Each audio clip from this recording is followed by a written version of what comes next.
Part 77. Infinity Throne. Author, by Yi Xueshi. Chapter 766. Oh. Good job. Gilgamesh raised his head and looked toward the sky. Countless beast corpses fell from the sky. Gilgamesh casually took out a golden spear from the treasure house, and without moving his hand, he pushed aside the corpse that was about to fall on his head.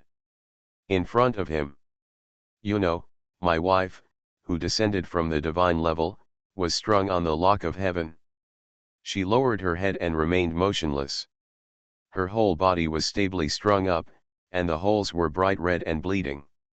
Any last words? The other person's divinity was so high that even he couldn't help but be moved. But this is of no use. As we all know, the lock of heaven, a God-given weapon, is a special treasure that restrains divinity. The higher the opponent's divinity, as long as he has not exceeded the limit and truly becomes a god, he will be restrained by the lock of heaven. God-given weapons are so domineering. My wife Juno raised her head. She smiled sweetly. Axu, I'm back. Boring. Gilgamesh snapped his fingers. Kill my wife Juno.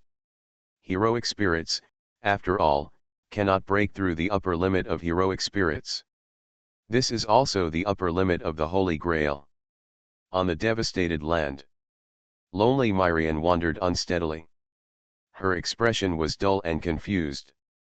Her conversation with Koto Mine Justice was still playing over and over in her mind. First meeting, my king. You are not fair, Koto Mine. Yes, I'm not. Merlin smiled. Who am I, where do I come from, and what is my purpose? You will know one day. And now, the reason why I am here is to take you out of this world. Singularity. You are not Koto Mine Justice, are you a heroic spirit? Myrian raised her sword. She didn't believe Kotoman's fair words. Her logic is very clear and concise. The only heroic spirits summoned from Gilgamesh's Holy Grail were Yilin and her. In addition to the two of them, Yilin cheated and summoned 7 more heroic spirits, and she remembered them all. Other than that, they are all enemies. Merlin thought of Miriam's temperament. I can't laugh or cry. I can only explain patiently. Kotoman's impartial bloodline is closely related to the Holy Grail. And there is a fatal loophole in the rules of the Holy Grail War. That is, when multiple Holy Grails, or Holy Grails, appear in the same Holy Grail War, after surpassing the 14 heroic spirits, in this chaotic situation, a judge, also known as the ruler, will be born from the Holy Grail. Judge. Yes, Koto Mine has a special bloodline. With the help of his body, I can use this method to project a piece of my magic power to briefly talk to you as a pseudo-judge. But don't worry, now I cannot intervene in this war. Myrian did not put down the sword of the lake. During this period of traveling with Yilin, she deeply understood what flattery meant. Yilin is a typical example. So she remained skeptical. But she was not sure whether what the other party said was true. So the sword didn't chop it down after all. Time is running out, my king. Merlin raised his head and glanced at the sky, and soon his eyes fell back on Miriam. In the near future, the 2 Holy Grails, the virtual and the real, will reach resonance and merge. The 2 become one, becoming the real Great Holy Grail and descending into the real world. Everything you have experienced, the king, was born due to the cathartic magic of the Holy Grail. You who were summoned from the Holy Grail, in this Holy Grail War, destined to die in battle and become part of the Holy Grail.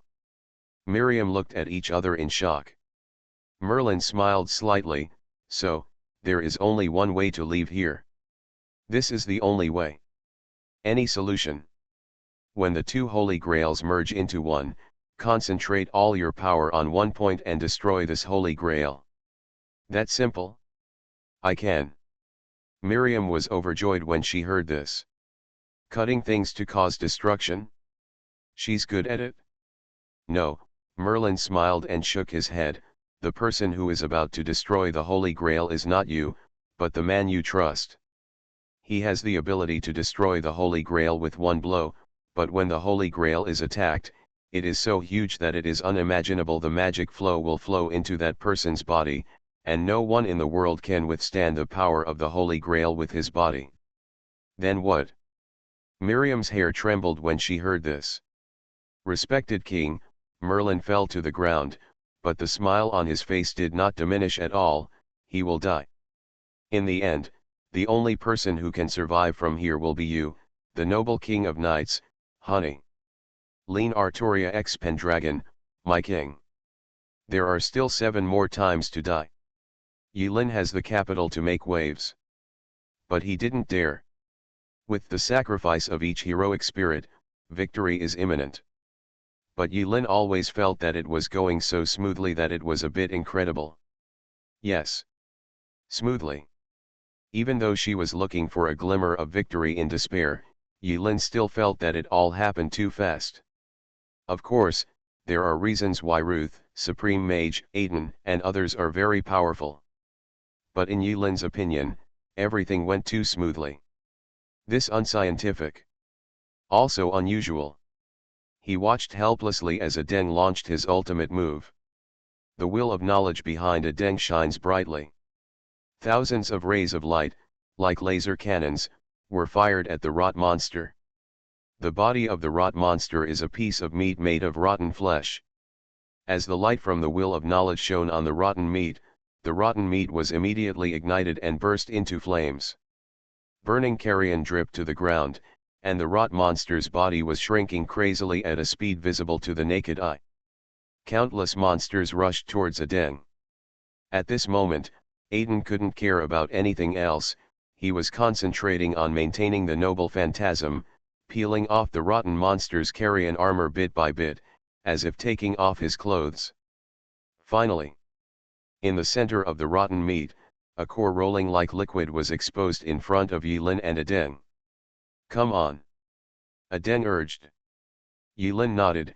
He put his hands together, and the 2 pistols turned into a 2-meter-long cannon in Yulin's hands. Green gas is scattered around the rot monster, and that gas is not a good thing at first glance. Yulin only got a little closer, but her skin began to fester rapidly. This elite monster was obviously not something that could be dealt with at close range. Unless Yulin figures it out and is willing to sacrifice heroically. At this moment, Yulin used 2 pistols to merge into one to form a giant cannon. It was not a noble phantasm, but the destruction and redemption that became the noble phantasm. The level of possession of Yulin and the 2 little mother spirits increased. When you reach B level, you will unlock new enchanted weapon skills. Moon Destroyer Cannon. Consumption depends on the power of the cannonball. Effect: fill the Moon Destroyer Cannon with at least 100 spiritual energy points. The basic power depends on the basic mental attributes. Each additional 100 points of spiritual energy added to the barrel can increase the power of the Moon Destroyer Cannon by 10%. If the filled spiritual energy value reaches more than 95% of the upper limit of the host's spiritual energy value, the ultimate intention effect will be triggered, and the power of the cannonball will be increased by 200%. Special: when the extreme intent effect is triggered, the Moon Destroyer Cannon will have additional attributes of penetration, destruction, and hot. Explanation: that red moon is so annoying, Acridine. Our mother and daughter represent the sun and will destroy you. On the back of Yulin's hand, another command spell burned out. The magic power contained in the command spell instantly filled Yulin. He is back at his peak. The magic power contained in a command spell was terrifying, and it directly filled Yulin's emptiness. Cannonballs, load.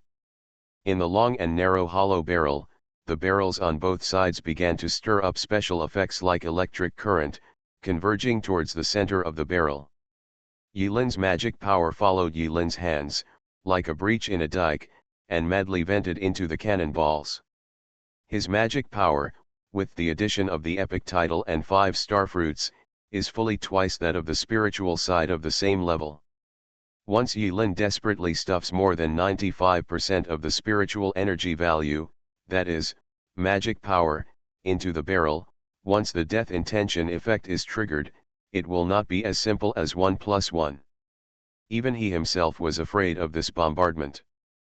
Fight. This is science. Aden was in agitated mood, with green smoke rising all over his body. Being immersed in the corrosive gas, the ulceration and pain of bones and muscles did not make Aden feel any pain. He looked at his students with joy, standing high in the sky, carrying the giant cannon in the posture of the return of the king, and laughed heartily. This is what a supreme engineer should look like. This is a scientist. Go for it, my student. Let's fire a vigorous shot. Aden's body is rotting and disappearing.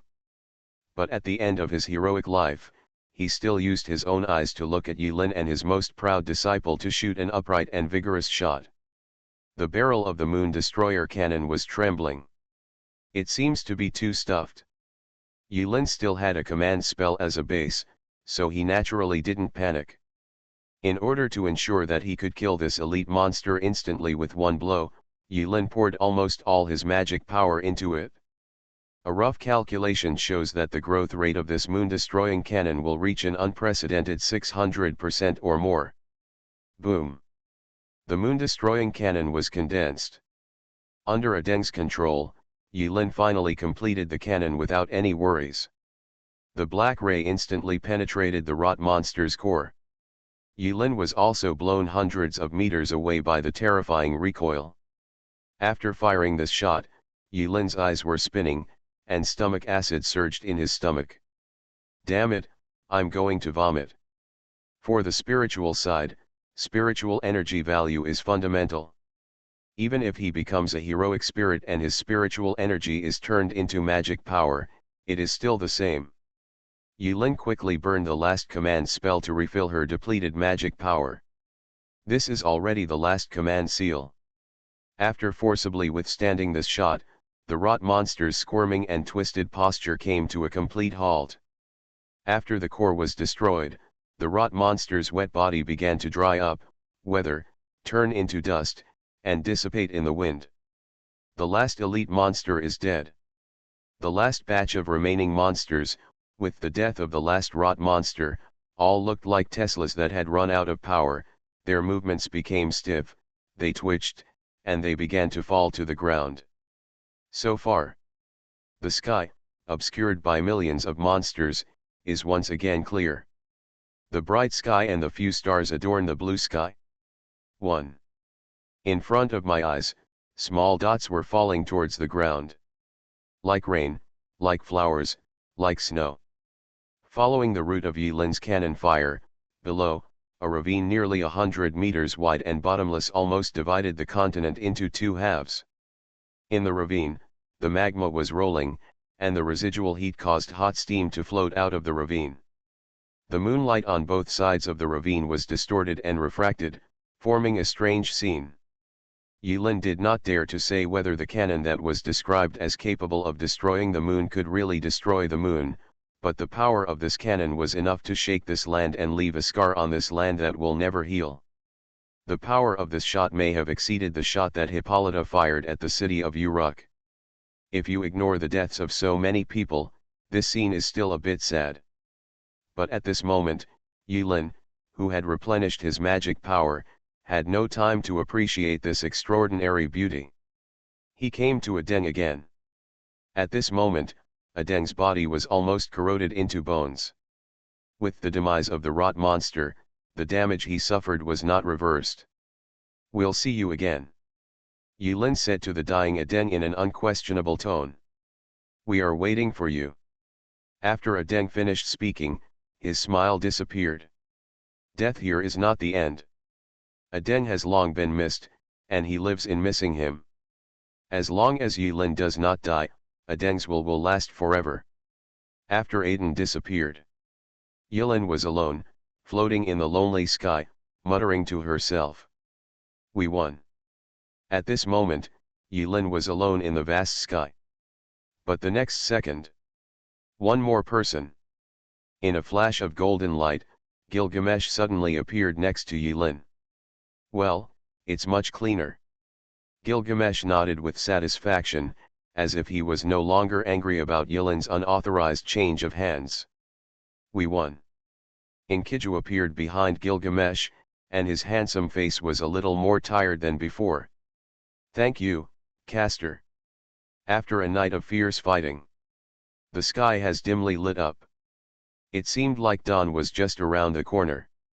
Yilin's frown did not relax. He raised his head, and the crack in the sky was still there. It's just that behind the crack, there are no dense peeping eyes, which makes people feel much more comfortable. This is really trying to kill trypophobia. We won. Seeing that Gilgamesh was not angry, Yilin asked uncertainly. Gilgamesh scoffed. His red eyes turned golden again. His eyes lost focus for a moment, and he did not focus on Yilin in front of him. It gave Yilin the feeling that Gilgamesh seemed to be reading something at this moment. After a while, you won, he shook his head, but Uruk didn't. Right now. Behind Gilgamesh, a ripple appeared silently. The Holy Grail, which had lost all its magic power, floated out from behind the ripples and swept into the sky. The Holy Grail appeared from behind the king's treasure house. In front of several people, at a speed visible to the naked eye, little black ripples rippled among the gorgeous golden texture of the Holy Grail. In an instant, the golden Holy Grail was burned into half. A weird mixture of black and half gold. The Holy Grail is dyed black. Gilgamesh looked away and looked at the Holy Grail flying into the sky, showing disgust. Tisk, you have turned into such an ugly appearance after all. Yilin's eyes moved and she slapped the black Holy Grail in the air, hoping to suck the black Holy Grail over. But Yilin failed. It was as if the black Holy Grail didn't exist at all, and Yilin's telekinesis penetrated it easily. At the same time, on the edge of Tiangong continent, among the corpses, Seshia von Einsborn walked towards Uruk step by step with her bare feet. Every time she took a step, one of her body joints under the cloak made a crisp sound of fracture, and then was twisted into a bent shape. One step, one step, one step. Click, click, click. 50 steps later, Cecilia's face showed a look of pain. The whole living person actually curled up into a ball, with her feet and hands pointing upward, hollow inside, suspended in mid-air. From a distance, it can be seen that Cecilia's curious posture at this moment looks like a cup. Finally, it's done. Cecilia's head was squeezed between her hands and feet. She should have been in extreme pain, but she moaned in pleasure. Infinity Throne. Author, by Yi Xueshi. Chapter 767.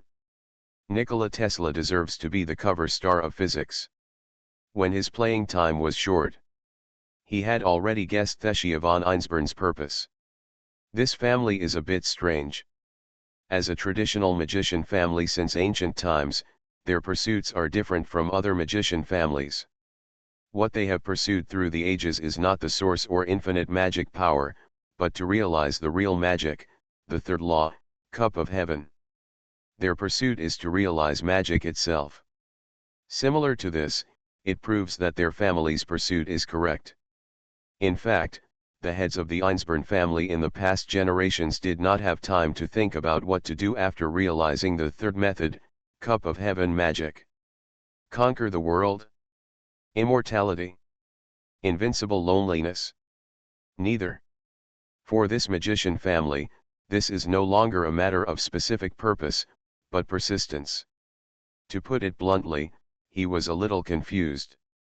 But their persistence makes them want to bring the real Holy Grail back to this world at all costs. In their view, in the past Holy Grail wars, the little Holy Grail that could only fulfill wishes on a small scale was too small. Too small. They believe that the real Heaven's Cup is a truly universal wishing machine that can grant any wish in the blink of an eye. Even with a single thought, he can do something as outrageous as turning the world into nothingness. The Einsborn family had been searching for it for many years and almost gave up. Until 10 years ago. Someone discovered the town of UK. Following the remaining historical traces, they discovered this place. Which is likely to be the ruins of Uruk. There is a strange singularity here. A singularity that cannot be observed by any magician's means, but exists in a strange way. They did a lot of research. With the help of a mysterious man, they came to a conclusion. The Holy Grail is conscious. When the Holy Grail in the singularity wants to escape from that world and actively wants to come to the real world, falsehood and reality will resonate.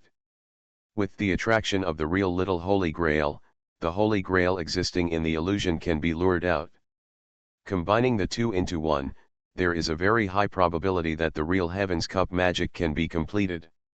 No one knows how long the Einsborn family has been waiting for this day, how much they have sacrificed, and how much effort they have made. But as long as you succeed today, it will all be worth it. Cecilia was originally a homunculus created as a Holy Grail vessel. Her existence itself is more perfect than any generation of man-made Holy Grails. She is the perfect cup of heaven vessel. It can be said that her life exists just for this moment. Without hesitation, she chose this method to end her short life. After she contains the celestial cup, she will become an eternal existence. She will receive the power of the world. She will become a god. Magic and sorcery are 2,000 miles apart. Cecilia closed her eyes. In the air, the Holy Grail flew out from Gilgamesh's treasure house, and waves of black ripples swayed out, sweeping across the sky. The two Holy Grails began to resonate. The attraction between these two Holy Grails is like a man and a woman. When certain conditions are met, there is no need to add external inducements. They will naturally roll together, combine with each other, and the cups will blend. Cecilia has absorbed enough magic power. The death of all heroic spirits will become the cornerstone of the third law, Cup of Heaven. Whether it was the heroic spirit summoned by Gilgamesh, the spirit summoned by Cecilia, or even the spirit summoned by Yulin. Without exception. Everyone will die here. Bring it on. In pain, Cecilia's deformed head shed tears of happiness, and blood in her eyes. Gilgamesh watched the Holy Grail leave. He didn't hold back or force me. In his opinion, the blackened Holy Grail was no longer beautiful and had no right to remain in the king's treasury. Yulin wants to grab the Holy Grail. But he failed. He is not even qualified to touch the Holy Grail. Right now. Suddenly, Yulin raised her head. The surrounding sounds completely disappeared. The sound of wind, noise, crying, everything disappeared. So sudden, without any warning. It felt to Yulin as if at a certain moment, he had been stripped away from the world, without any sense of reality at all. Coming. Gilgamesh's eyes burned with golden fire. He looked to the sky. Yulin raised her head to look up at Gilgamesh's gaze. In the sky, a figure appeared. A strange figure. The figure had a human shape, with hands, a head, and feet. It was 2 meters tall and was wearing clothes. The moment that figure appeared, everything was silent. Even if Gilgamesh said 2 words, the strange feeling of silence lingering around Yulin still did not disappear. The figure floated down to the ground little by little. Yulin held 2 guns in his hands. But before he could make any move, Gilgamesh stretched out his hand and stopped him. If you don't want to die, don't do it. Do you know who he is? Gilgamesh smiled lightly. He is the end. The end of everything. After saying this, Gilgamesh slowly floated upwards. When the figure got closer to the ground, Yulin finally saw the figure's posture clearly. The red skin all over his body was like flowing flames and blood. There were dense patterns tattooed on his skin, like the totem of some ancient race. The scariest thing is that face. The human-like face had no mouth, ears, or nose. The whole face is covered with eyes. The red eyes turned in different directions on that face. Yulin just observed it, and one of his eyes looked towards Yulin. Just one glance. Just this glance. Yilin felt as if she had been slapped. Pain. There was a strange pain in his head, his nose, his mouth, his limbs, his heart, and everywhere in his body. The opponent didn't make any move, didn't make any attack against Yilin, but glanced at Yilin with one of its eyes, which caused Yilin to feel this weird pain. It seemed like only a moment had passed, and it seemed like a long time had passed.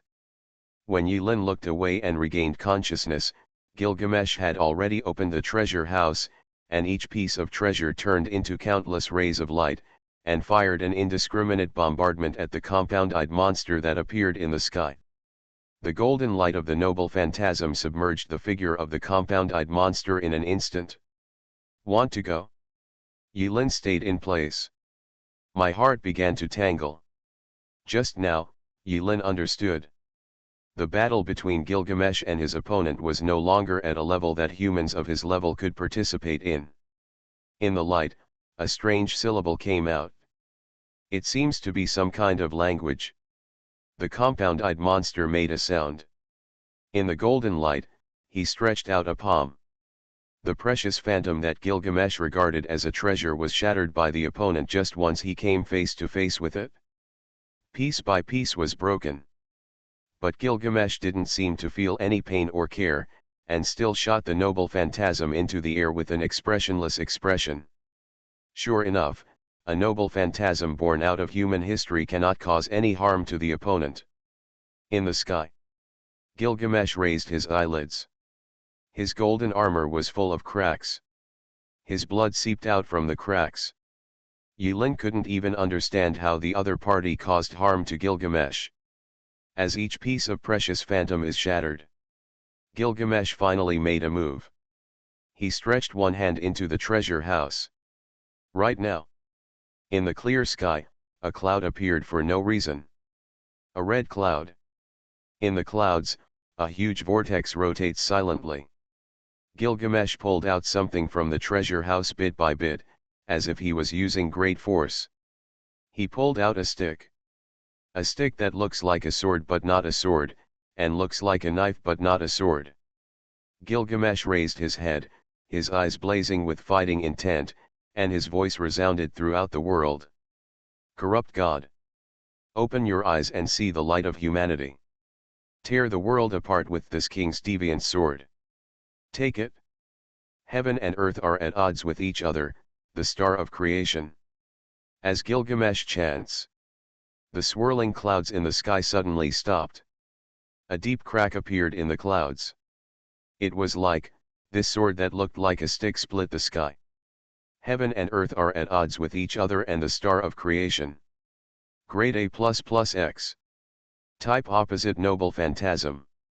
Effective range. Biggest catch. Yilin finally understood at this moment. Why did Gilgamesh never participate in the war between heroic spirits from beginning to end? He's retaining the magic.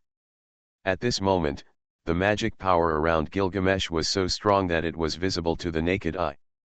The high concentration of magic power condensed into circles of divine radiance around Gilgamesh. At this moment, King Gilgamesh is like a star rising slowly before dawn. The dark body of the Gailai sword split into 3 circles. 3 turns of the module and it starts to spin wildly. As the sword body rotated, the surrounding air began to vibrate crazily. Space cracks visible to the naked eye appeared around Gilgamesh's sword. This is Gilgamesh's most powerful noble phantasm. A treasure capable of tearing the world apart. Kindness. Enkidu appears from behind Gilgamesh. He became the lock of heaven.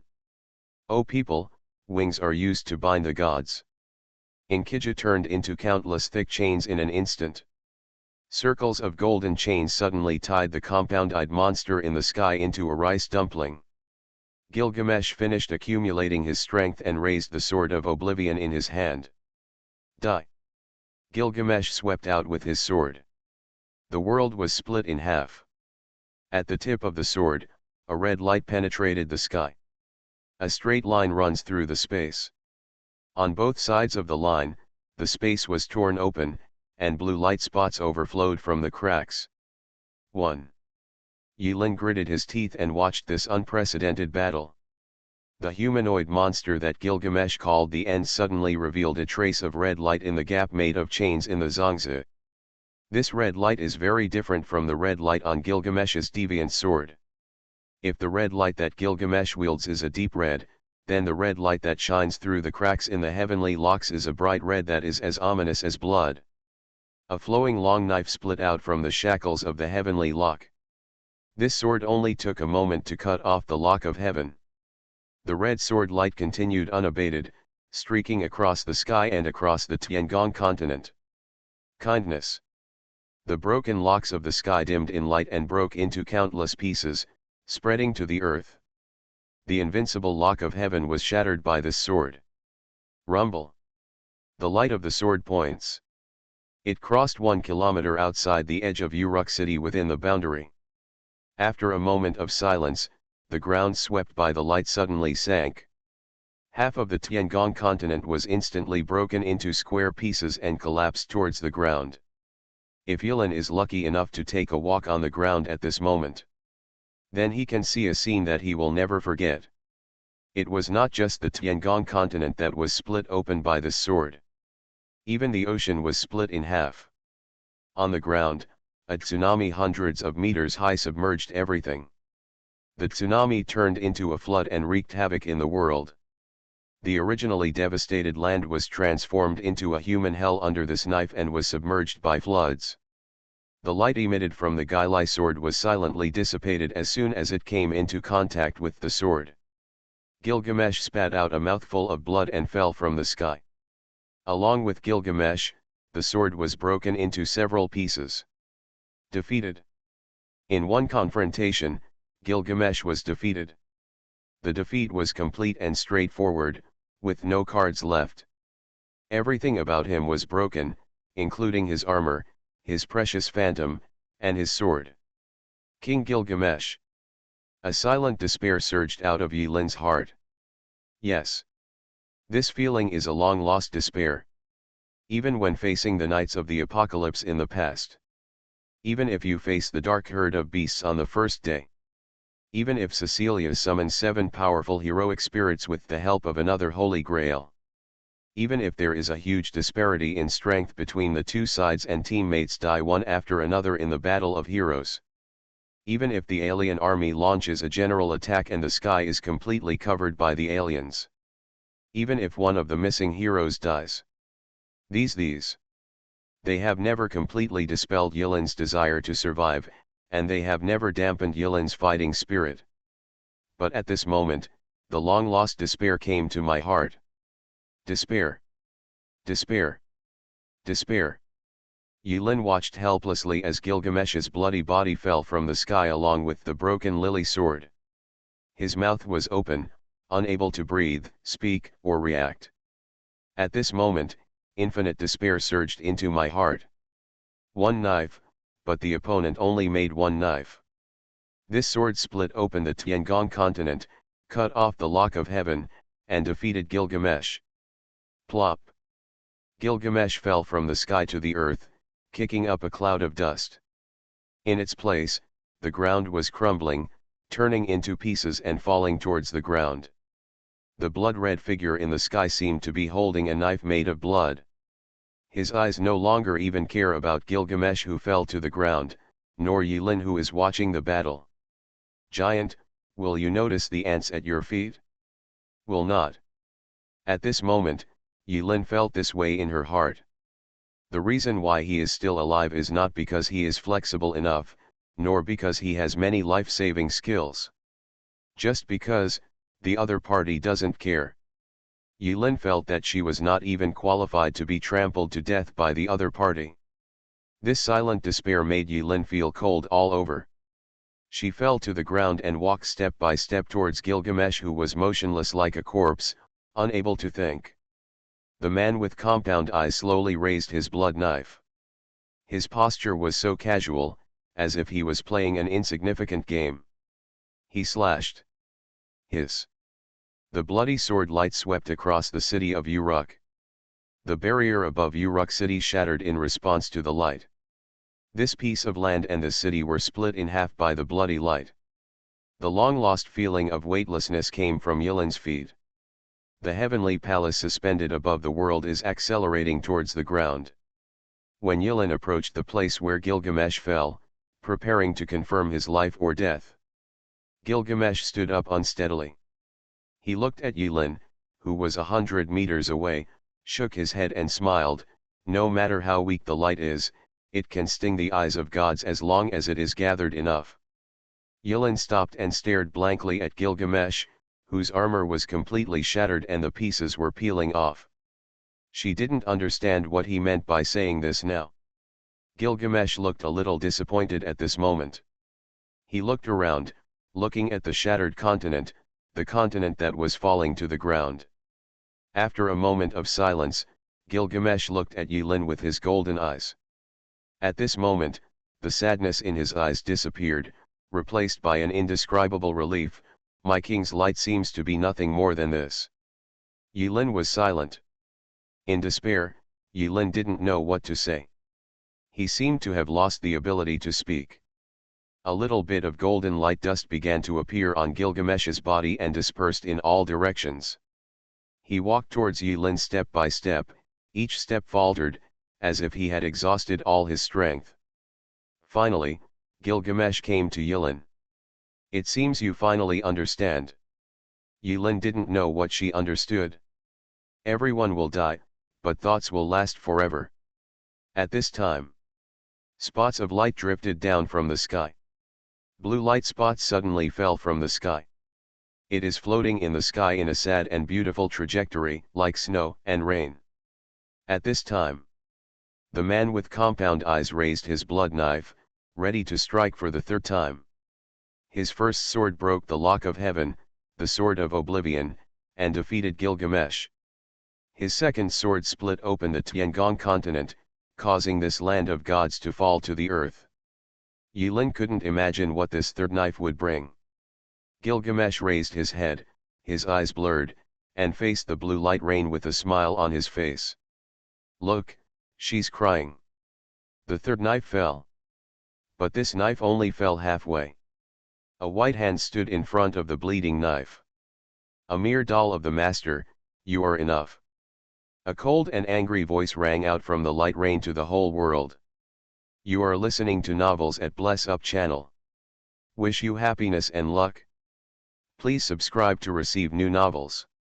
How do you feel about this novel? Please like and leave a comment. Infinity Throne. Author, by Yi Xueshi.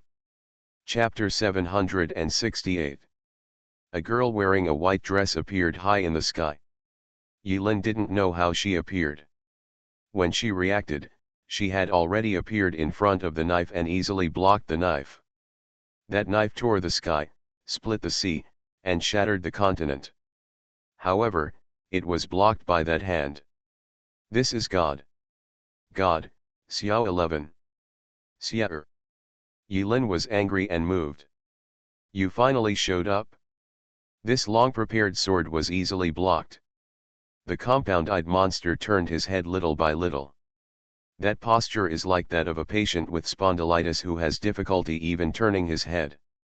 But he didn't have time to turn his head completely to see who it was. Xiao 11 snorted coldly. In an instant, the world felt like a big fart. It was like a thunder from the sky. In short, Xiao 11's cold snort made Yilin's ears buzz, but other than that, no other sound could be heard. Xiao 11 slapped it with one palm. This palm was obviously very slow, so slow that even Yilin could clearly see the trajectory, speed and strength of Xiao 11's palm. Around her palm, circles of strange ripples swayed out, like a circle of light, with her as the center, radiating to the world. The next moment, the compound-eyed monster disappeared. An afterimage, one after another, reaches the horizon. He was photographed out. Captured the end of the world. Jill. Zioxy lowered her head and looked down at the scarred Gilgamesh. 11, goodbye. Gilgamesh smiled at Xiao 11. Goodbye. Xiao 11 nodded. At this time, Yulin finally saw the young woman version of Xiao 11 in this age of gods. He quickly waved to Xiao 11, Xiao, I'm here. Gilgamesh raised his hand. But he let it go. If his sword of disobedience had not been broken, he would have taken it out without hesitation at this moment. Dare you call a god by his name so affectionately? He doesn't even dare. Who are you? Xiao 11 doesn't seem to recognize Yulin. If Yulin remained silent, she wouldn't even look at Yulin. At this moment, Yulin wondered whether the goddess 11 in front of her and the Xiao 11 he knew 5,000 years later were the same god. But when Yulin spoke up, goddess 11's eyes fluctuated slightly. A cold palm pressed against Yulin's forehead. Yulin was stiff all over.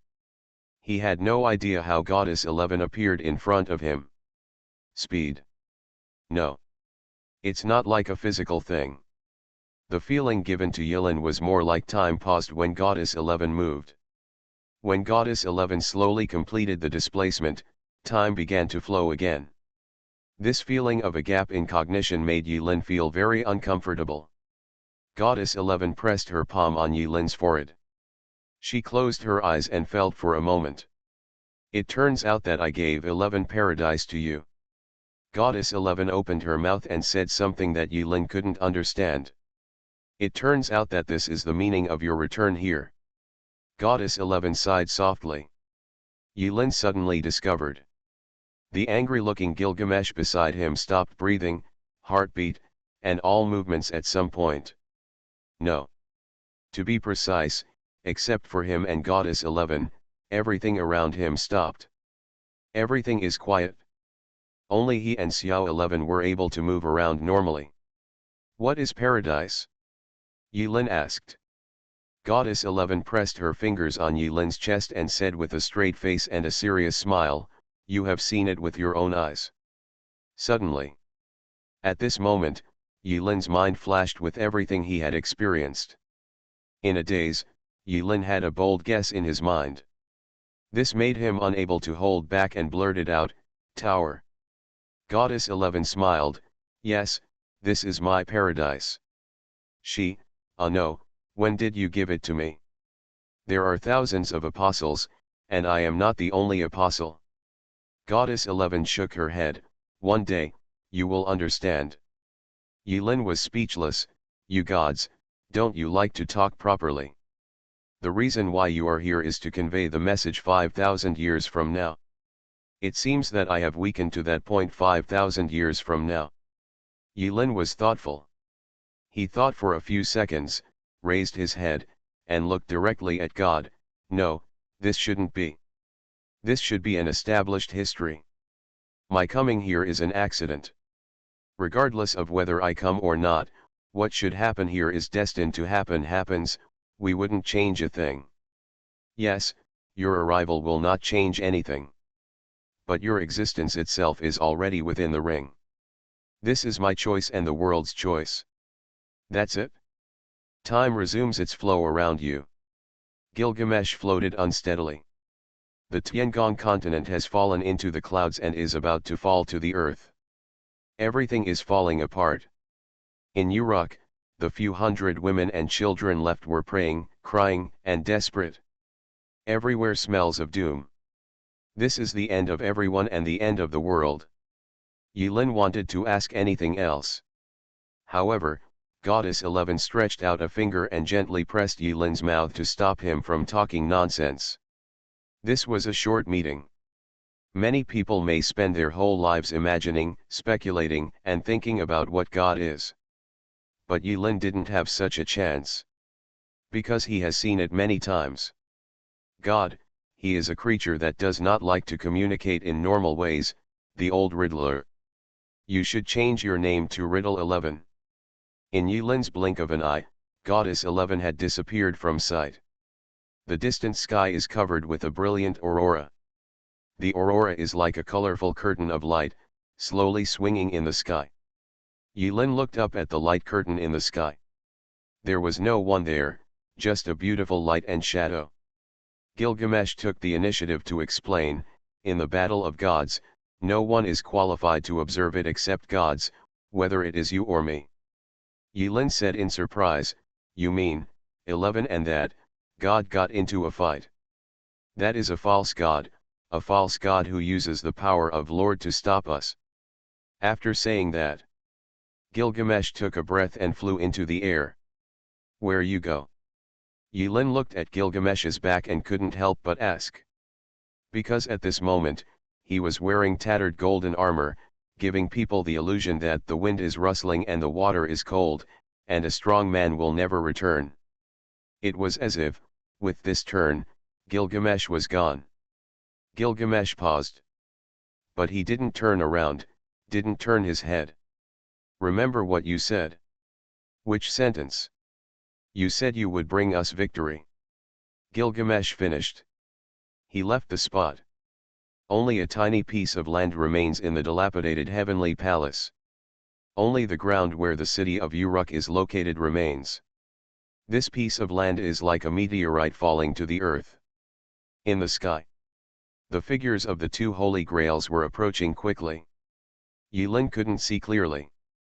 But in the haze, he could slightly make out that under the bright aurora, there were two small black dots, approaching quickly at a speed visible to the naked eye. Time is limited.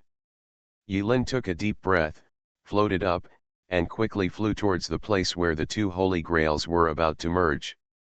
In the falling continent, Miriam felt the weightlessness beneath her feet. She pursed her lips tightly, said nothing, and came to a pile of scrap metal. Although it is said to be useless, it is not completely useless. Night Dire howled and breathed, her breath weak. It finally put it back together again and was ready to paddle out and fish.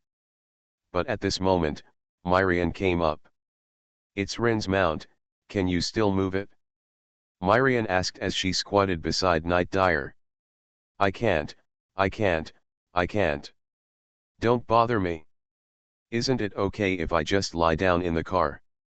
Nightmare shook the front of the car vigorously and exhaled electronic sounds from the sound-producing components, showing with practical actions that she really couldn't be beaten anymore.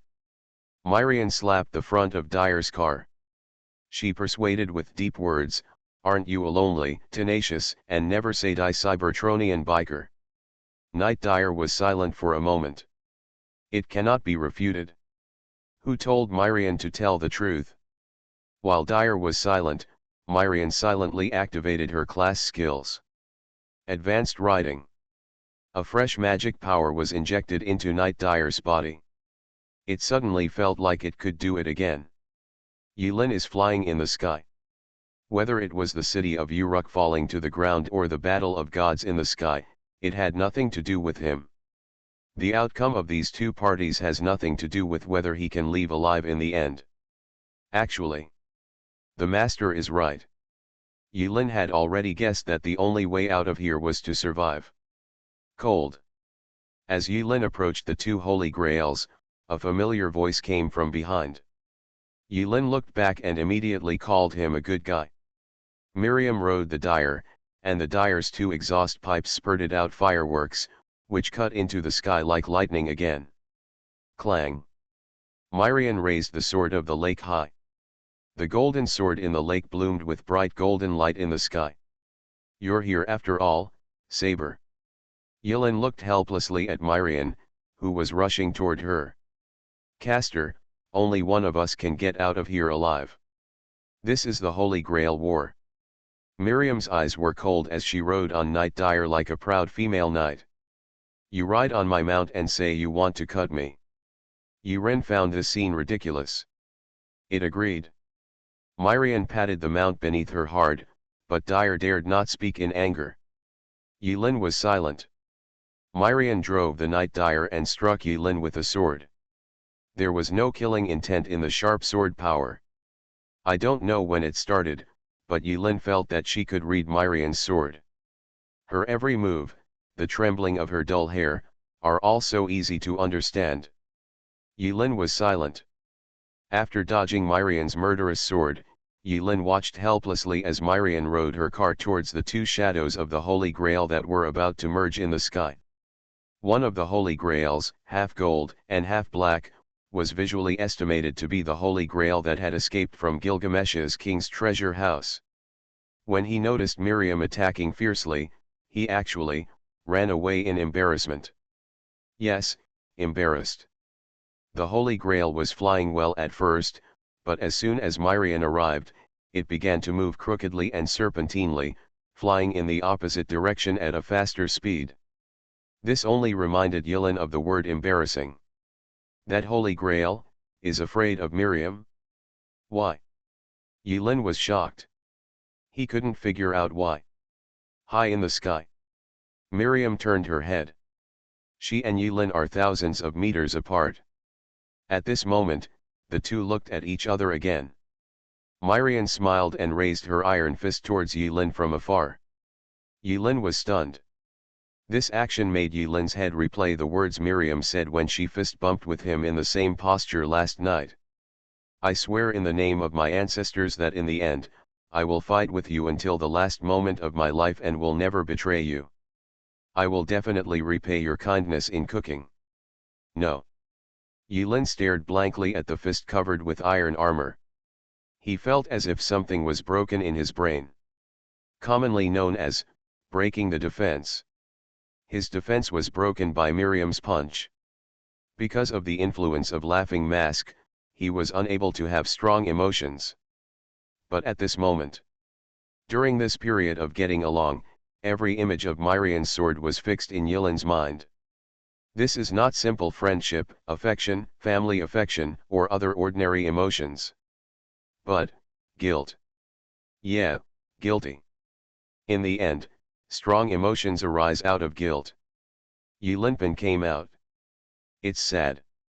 A strong sadness, like strong wine, broke through Yulin's defenses. Why have they never received the main mission in this world that looks like a trial but is not like a trial? Yulin guessed it? He had already guessed it earlier. That's because this main quest cannot be released. After being connected to the rules of Tower cannot release a main mission that can keep them alive. This conflicts with the most basic rules. So, Tower remains silent. And the source of all this is the Holy Grail. If you want to leave here, you can only die because of the Holy Grail. But why not simply release a main quest of destroying the Holy Grail? Yulin also guessed the reason. The person who destroyed the Holy Grail will die. This is a dead end with no solution. This is also the fundamental reason why main quests cannot be released. If the Holy Grail is not destroyed, everyone will die. And the person who destroyed the Holy Grail, the one who destroyed the Holy Grail, will also die. No solution. This is an unsolvable trial. Unless, someone takes the initiative to sacrifice to destroy the Holy Grail. Yulin guessed it? But so what? Whether he took the initiative to destroy the Holy Grail or tricked Miriam into destroying the Holy Grail, Yulin did not want it.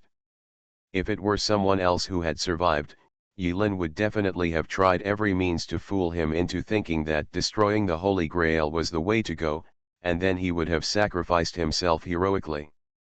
But when it came to Miriam, Yulin couldn't bear it. I don't know why, I just can't bear it. But now, Miriam guessed it. She said those words just to make it look like she and Yulin would fight until death, so as to alleviate Yulin's guilt. But Miriam can't act. In the end, she always felt that she wanted to do something and say goodbye to Yulin. The moment Miriam raised her fist, Yulin understood. Miriam didn't know where she learned about this. She knew that Yulin would survive after destroying the Holy Grail, but she would die. Her punch in the air was saying goodbye.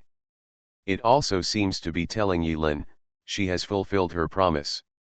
After the punch, Miriam turned around and raised the sword of the lake high. At this moment, what lights up on the sword in the lake is no longer golden light, but a bunch of ominous black light. That sword was like a dark aurora. The black star the sword promised to victory. The black light struck at the fleeing Holy Grail. When Miriam's sword lit up with a black aurora, Yulin opened her eyes. At this moment, there was deep sadness in his eyes. He clearly understood that he should not be, irrationally, or calm at this moment. But he did it anyway. Raging blood flames soared into the sky from Yilin's body. A crooked column of blood-colored smoke burned to the end of the sky. It's not me that's wrong, it's the world. Infinity Throne. Author, by Yi Xueshi. Chapter 769. A faint beam of light slowly rose from the distant horizon. It was dawn. The blood-colored smoke pillar that ignited from Yilin's body lit up the sky. There was no cloud in the sky, but under Yilin's light, a morning glow suddenly lit up. Finally used it? This is a trump card skill that Yilin has always resisted, but feels very good. In the past, whenever Yilin used this ability, it was always when the situation reached a point where he had to use it. But this time, it was different. Yilin could obviously watch Miriam die. He could obviously win by lying down. He could obviously get out alive. But how can it be? In the bloody light, Yilin sneered, feeling that she was a bit stupid now. But the other party seems to be even more stupid. Yilin's hand speed exploded, and she used the 5 layers of blood wool collected on the battlefield to focus on strength and dexterity. The method of adding points this time is unusual. This is not the way Yilin always uses it.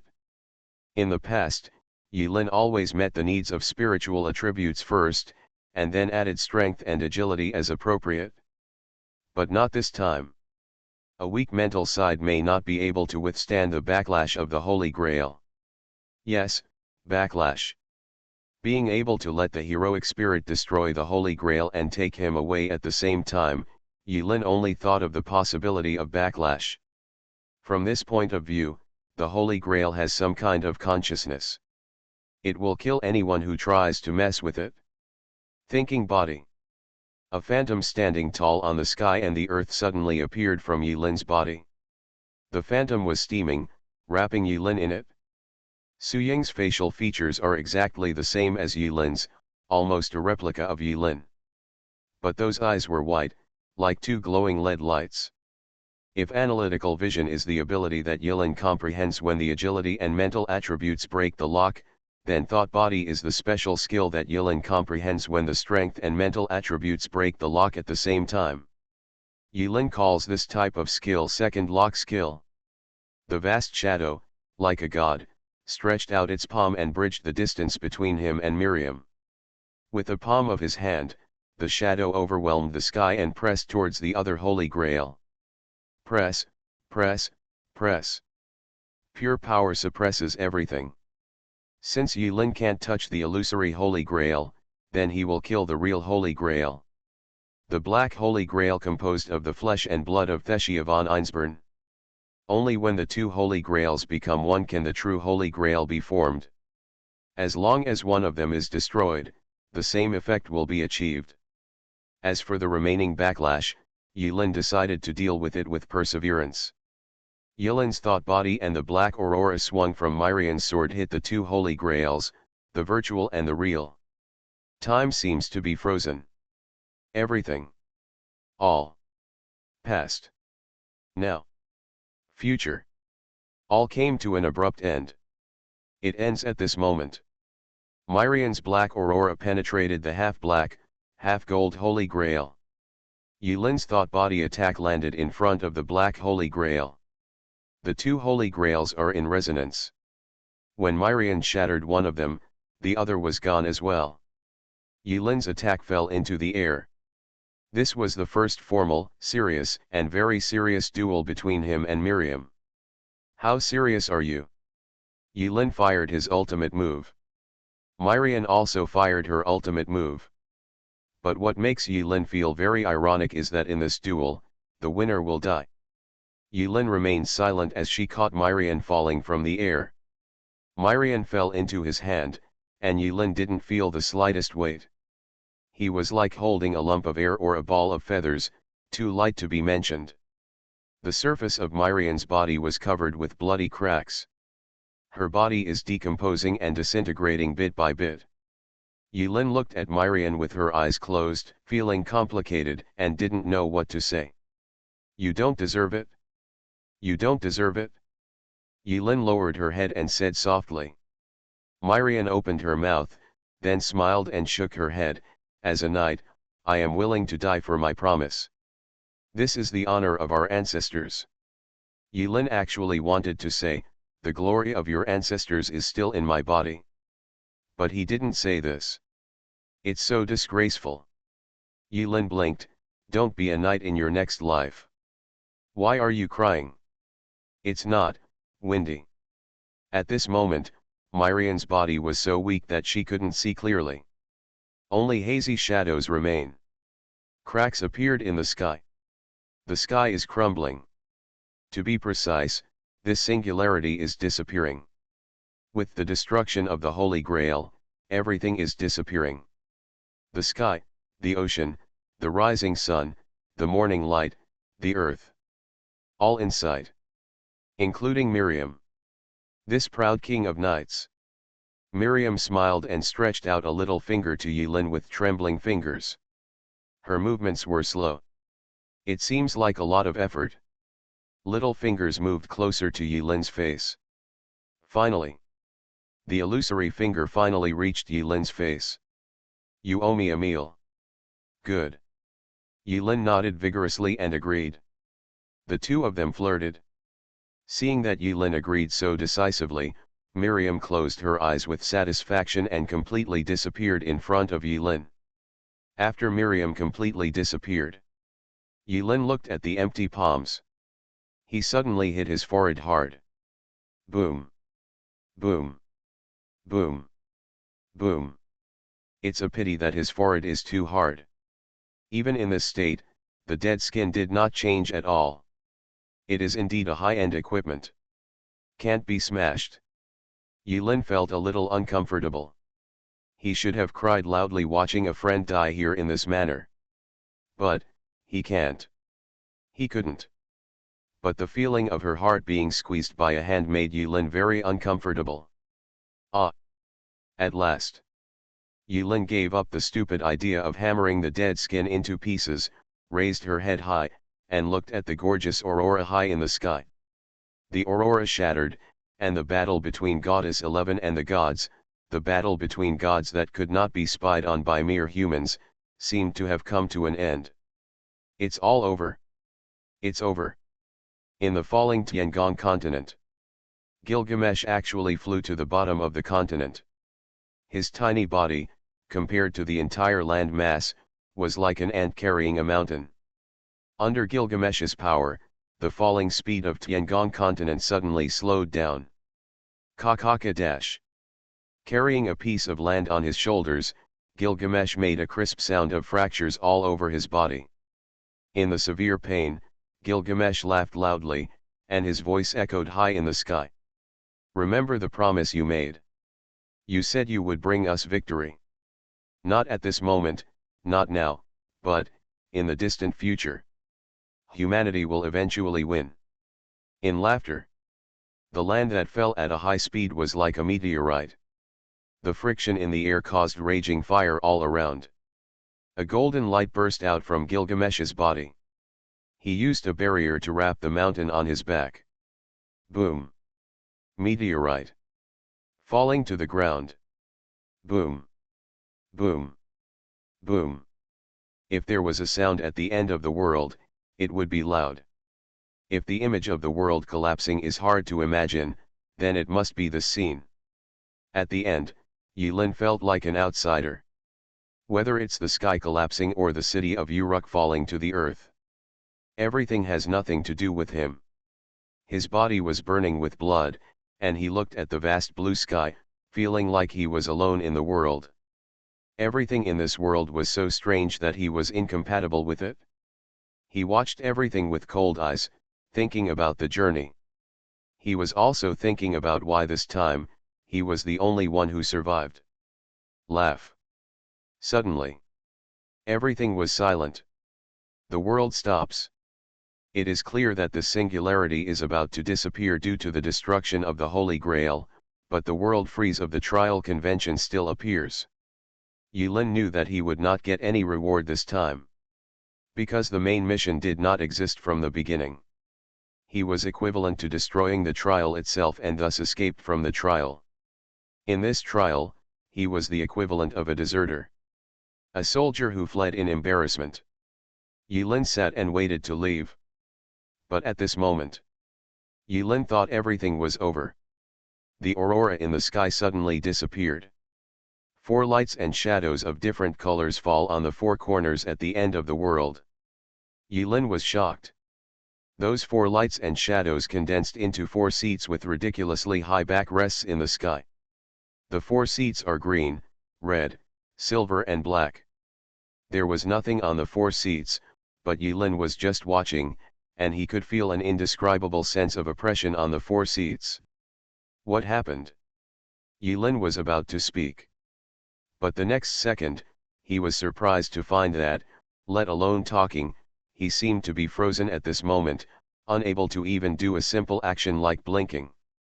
When Goddess 11 reappeared in the sky, she held a living head in her hand. A big head with eyes and no ears, mouth, or nose. How fresh is it? Those eyes are still moving, and from a distance, they look like a peeled guava, very big, very red, and very moist. She looked angrily at the 4 seats that descended into the world, her voice was like thunder, and while she spoke, the whole world was shaking, lightning flashed, and the wind howled. Is this the eating pattern of your lord? 4 masters, joining forces to suppress a new god like me? Goddess 11 spoke a language that Yulin was not familiar with. But for some reason, Yulin understood what Goddess 11 was saying. She was obviously asking those 4 stools what you meant by working together to bully people.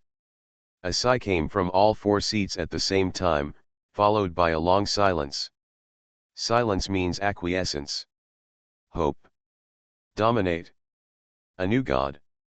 Before she could digest the sadness caused by Miriam's death, Yulin felt like she had discovered something terrible. The scene in front of Yulin began to become blurry. He is being rejected and stripped away from this false world. Far away. In the hazy scene and the collapsed world, the voice of Goddess 11 could be heard faintly. She opened her palms, and in her palms, there seemed to be a bit of pure white light, slowly rotating. You are nothing more than coveting the original weapon in my hand. But the original weapon coexists with me. If I live, it will live. If I look back, it will have to wait for hundreds of millions of epochs before it can be born again. Don't even think about it, no way. Bah! Goddess 11 was angry. After silence, another old voice rang out from one of the seats. In the deepest part of the Origin Sea, there is no need for a 10th master, nor does there need to be a 10th channel. Once the 10th position appears. The other seat hesitated to speak. What a pity, the 3rd seat said. Goddess 11's voice was full of contempt. You are not even as good as gods. Lord? You are not worthy. The sky above the 4 seats suddenly split open. Thunder and lightning. The storm is rising. Goddess 11 pointed her nose at them and scolded them. Of course they were angry. Right now. In the sky, a radiant scale suddenly appeared. The light of the scales spreads over the earth, bathing the world in a peaceful light. The disgust on Goddess 11's face was even worse. You have violated the convention. An emotionless, cold, and indifferent female voice came from the balance. The moment the scale appeared, everyone fell silent. Yulin listened carefully. The voices of the big bosses became increasingly blurry. In the beginning it was still complete words. But at the end, only a few intermittent sentences were left. Yulin felt her body falling downwards. This is a unique comeback experience. The indifferent female voice spoke intermittently. This bet. The rules of paradise. Use the rules of your paradise. Did the 4 masters win the bet, or? Goddess 11's angry voice, this is unfair. Just half a century. Half a century. Half a century is not enough for a civilization to develop and mature. You have no choice. 11. The bet is set in half a century. Betting mode matching. Match completed. Revelation. Agree. Agree. Agree. Agree. I am dead. When Miriam realized this, she is gone. Everyone has imagined the place where they will die. Miriam once dreamed of dying on the battlefield. Then, her dream came true. Tisk. Miriam felt like she was floating. Drowsily. At the moment of death, she finally confirmed a legend. Legend has it that when humans realize their death, a revolving lantern will appear in front of their eyes to recall their lives and see if they have any regrets. When she swung the sword in the lake and struck the damn Holy Grail with one strike, a revolving door appeared in front of her eyes. What made Miriam feel strange was this. The revolving door that passed through her mind was not a recollection of her life, but the recipe. The various delicacies Yilin made along the way were turned into high-definition 8K slides, which played in Miriam's mind on a loop. Then she died. No regrets. That's why she said those words to Yilin before she died. You owe me a meal. This is not actually Miriam's sensationalism. It was a sentiment that came out of her mind when the revolving lantern was floating in front of her eyes. She continued to float forward. Her feet were not touching the ground, and her body was weightless. As she died, the sound of the tower reached her ears. You died on your own initiative at XX hour, XX day, XX month, XX year. It turns out that you can receive information before you die. Could it be said that the other people who were killed would know the identity of the murderer before they died? But what's the point? Do you hold grudges after death? Miriam felt puzzled. But gradually, she was no longer puzzled. She doesn't know what situation she is in now. She is obviously dead, but she can still think normally. She seemed to be being sucked somewhere by an invisible force, unable to control herself. I don't know how long, how long, how long. It seems like 1 day or 2 days, and it seems like 1 year or 2 years. From doubt, helplessness, and loneliness at the beginning, to numbness, coldness, and despair later. She experienced all kinds of emotions one by one. In this long, dark, lonely space, there is no concept of time or space here. She just floated aimlessly. Finally, a beam of light appeared in front of my eyes. Confused, Miriam raised her head, her eyes empty. The long-lost light did not make Miriam feel too strange. She gently stretched out her foot and stepped on the ground. Buzz, buzz, buzz. Huh, huh, huh. The strange sounds and dense breathing around her made Miriam realize that she was not the only person here. Miriam looked around and found that there were many people around her. It's just that these people are like those dark shadows in movies, without skin or facial features, just a hazy figure. Miriam looked down at herself and found that she was in the same posture. Densely packed heads of people were crowded into a circular square. This square is huge. At a glance, there is a high wall in the distant horizon. This high wall surrounded their group of people. The sky is red, cold red, the clouds are black, desperate black. The ground is gray sand. Miriam clearly stepped on the ground, but she didn't have the proper feeling of stepping on the sand. The people around, including Miriam, seemed to be looking at everything around them and said nothing. Because there were no facial features on everyone's faces, Miriam could not judge their mood at the moment. They, no, who are we? Miriam tilted her head and popped up a question mark. Where are we? What are we going to do? Maybe this is not just her question. This should be a question for everyone here. Right now. A huge mask appeared in the sky. The mask was pure white, like a pot lid, covering everyone's heads in white. Cough, cough, cough. The pure white mask made a sharp coughing sound. Like crying, like laughing, like mourning. Many people inside the high wall subconsciously covered their ears, and then they quickly woke up and realized that they had no ears, covering their ears and feeling lonely. The white mask opened a dark hollow. Where was the mouth? The sharp sound reached everyone's ears. You are all trash, eliminated in every time artifact. He as rubbish, you should have the consciousness of rubbish. But now you have a chance to do it again. Among you trash, one of you will survive in the end. That person who survives the most severe test can leave here. By the way, I think you bunch of trash should be curious about where you are now. You are now in the garbage recycling bin. To use your words, it's hell. And now you are the eliminated undead. Hey, hell, you're welcome. Infinity Throne. Author, by Yi Xueshi. Chapter 770. Chapter 770. Something happened at work yesterday. In a high-speed rear-end collision between two large cars, the front of the rear car was severely deformed, and the driver was squeezed inside. A full 4.5 hours. He held on. When I got into the ambulance, I cried like a child for the first time. Human will is very strange.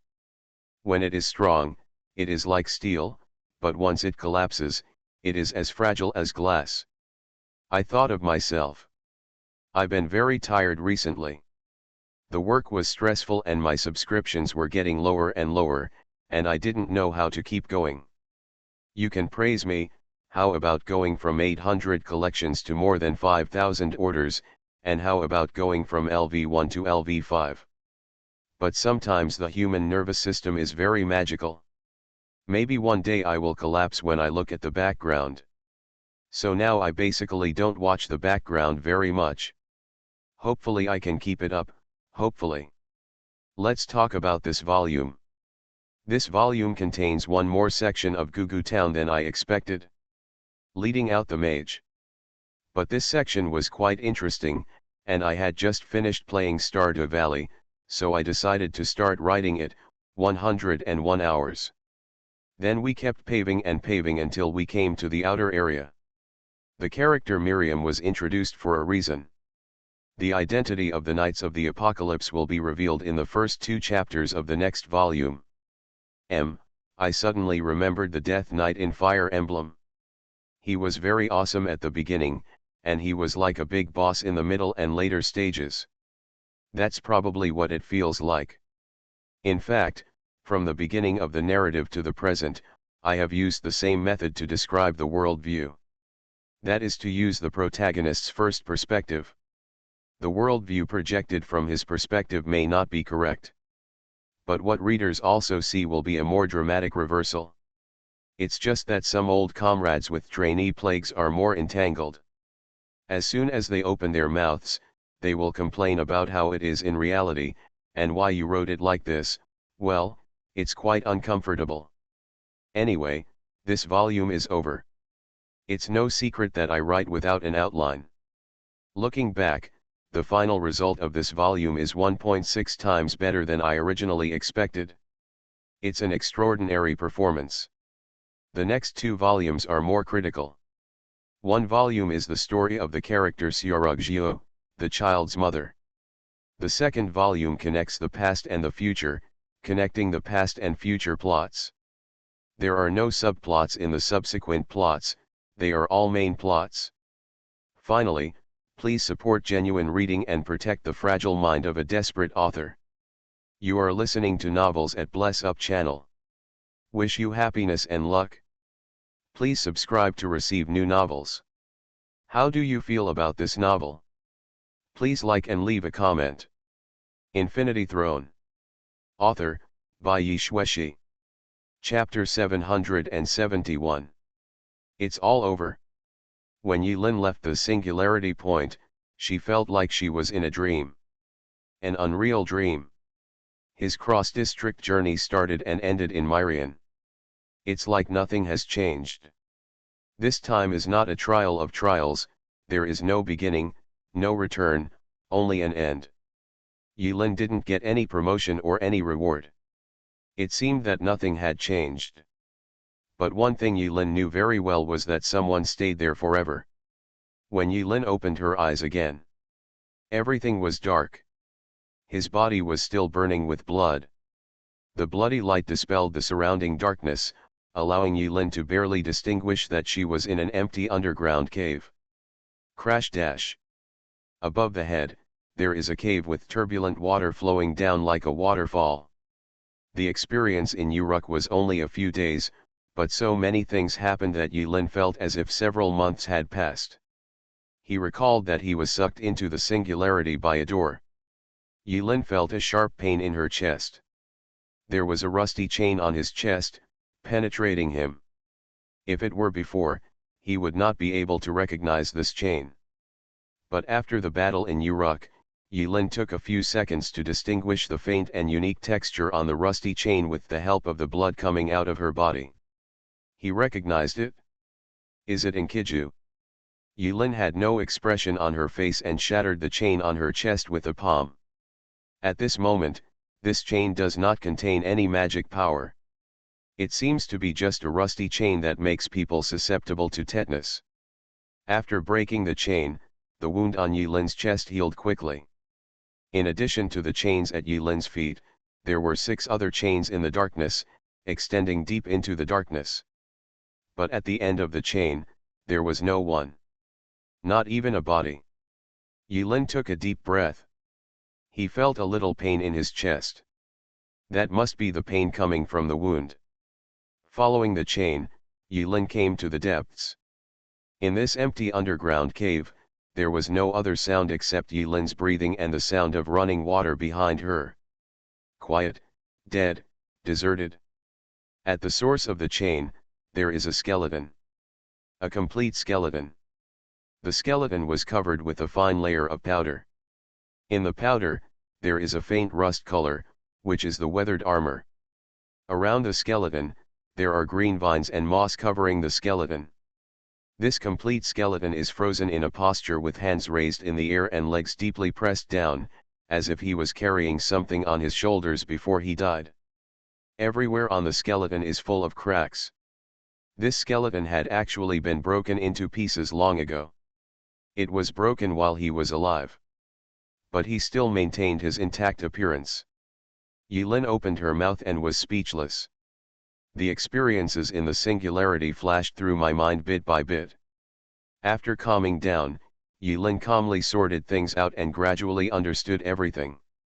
Everything, everything, everything. Even the words Gilgamesh said with a sneer and a joking tone were still lingering in his ears.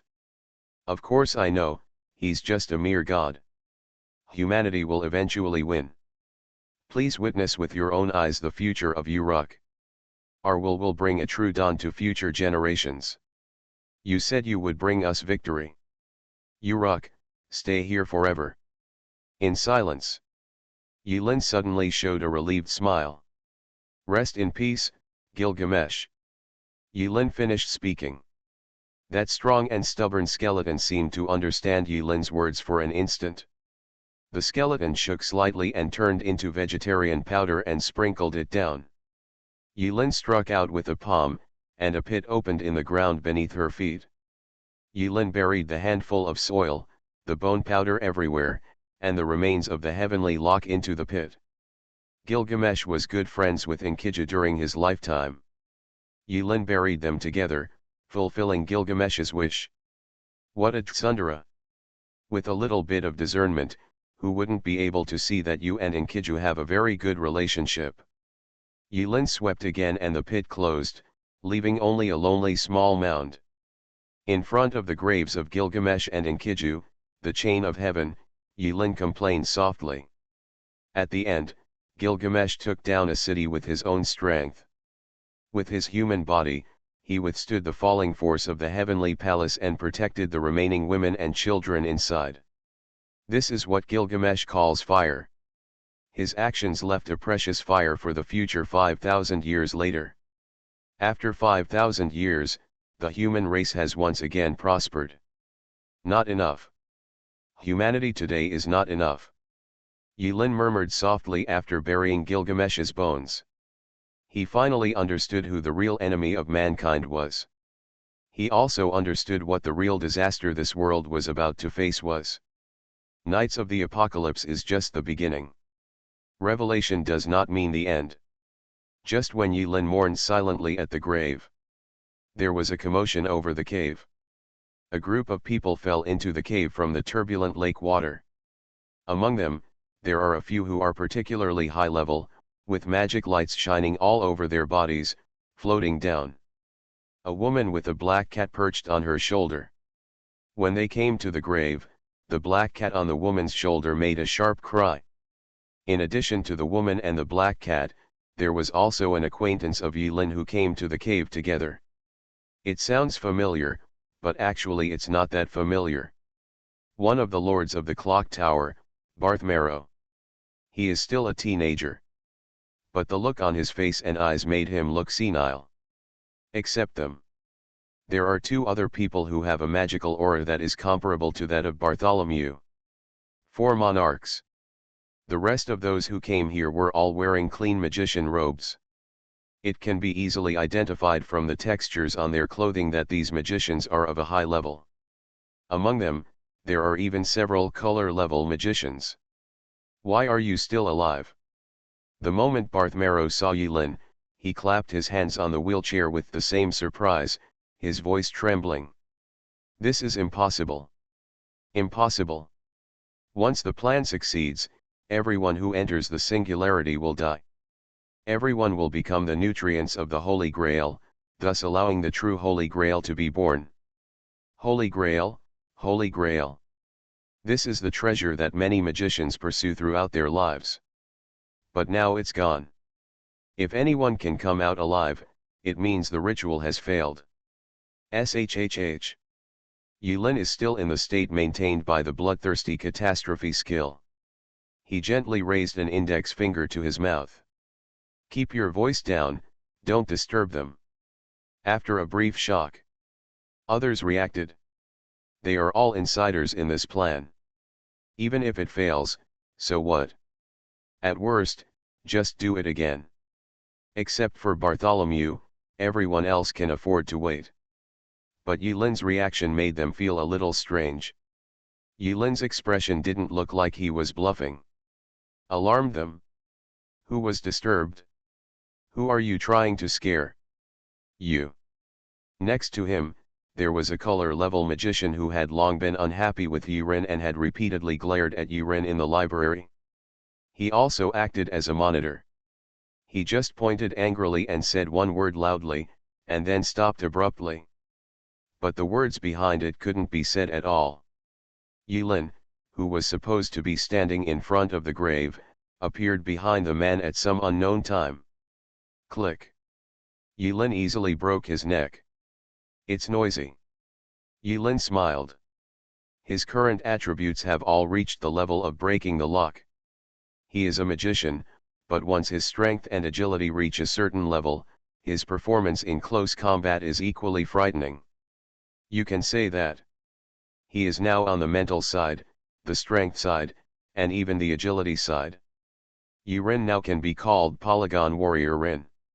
He watched helplessly as a high-level magician fell to his knees crookedly because his neck was broken. This scene made everyone present feel numb. Only then did everyone remember one thing. Something they ignored, but was very important. Yulin stayed in the clock tower for a little too long. How long? After a long time, everyone, including Bartholomew, only remembered that Yulin was a little black magician who was not good at learning. But they have forgotten that Yulin is the evil star that makes all the guild giants in their own territory frightened and dare not provoke him. That president of the Apocalypse Guild. Yulin lowered his voice and raised his eyelids without any emotion in his eyes. He looked at the old monarch Bartholomew in the wheelchair, and slowly raised his palm. I have one last question.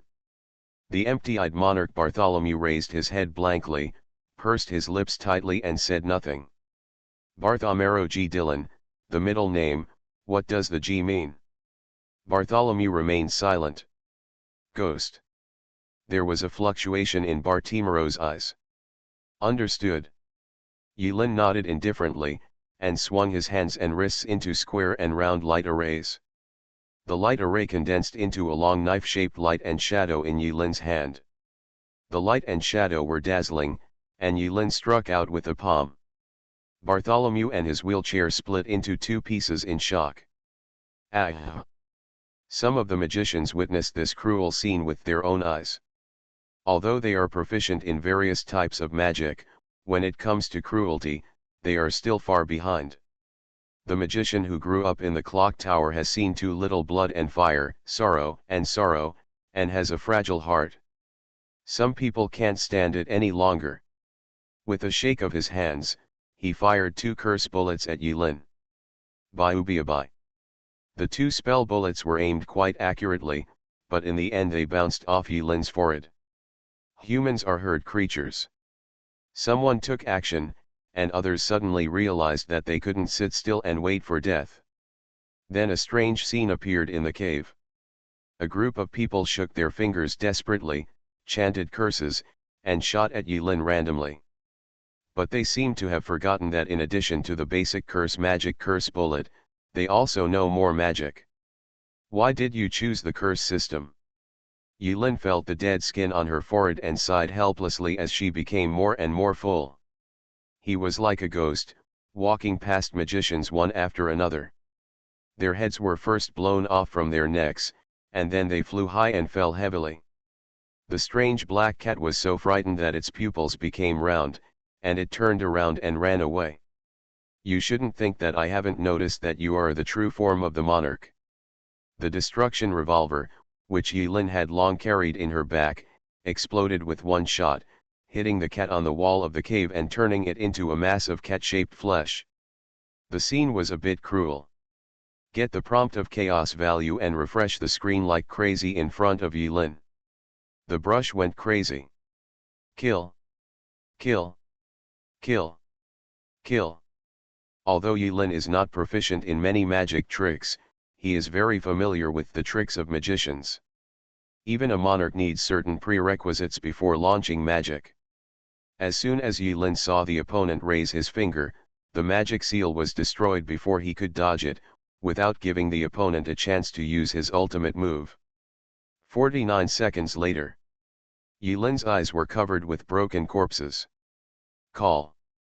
Looking at the corpses on the ground, Yulin took a long breath. So far, the duration of bloodthirsty disaster is almost over. Thank you so much for sending yourselves here. Thank you very much. Yulin felt grateful and pushed these corpses to the edge of the cave, letting them rot with time. He should have noticed something was wrong with Bartholomew.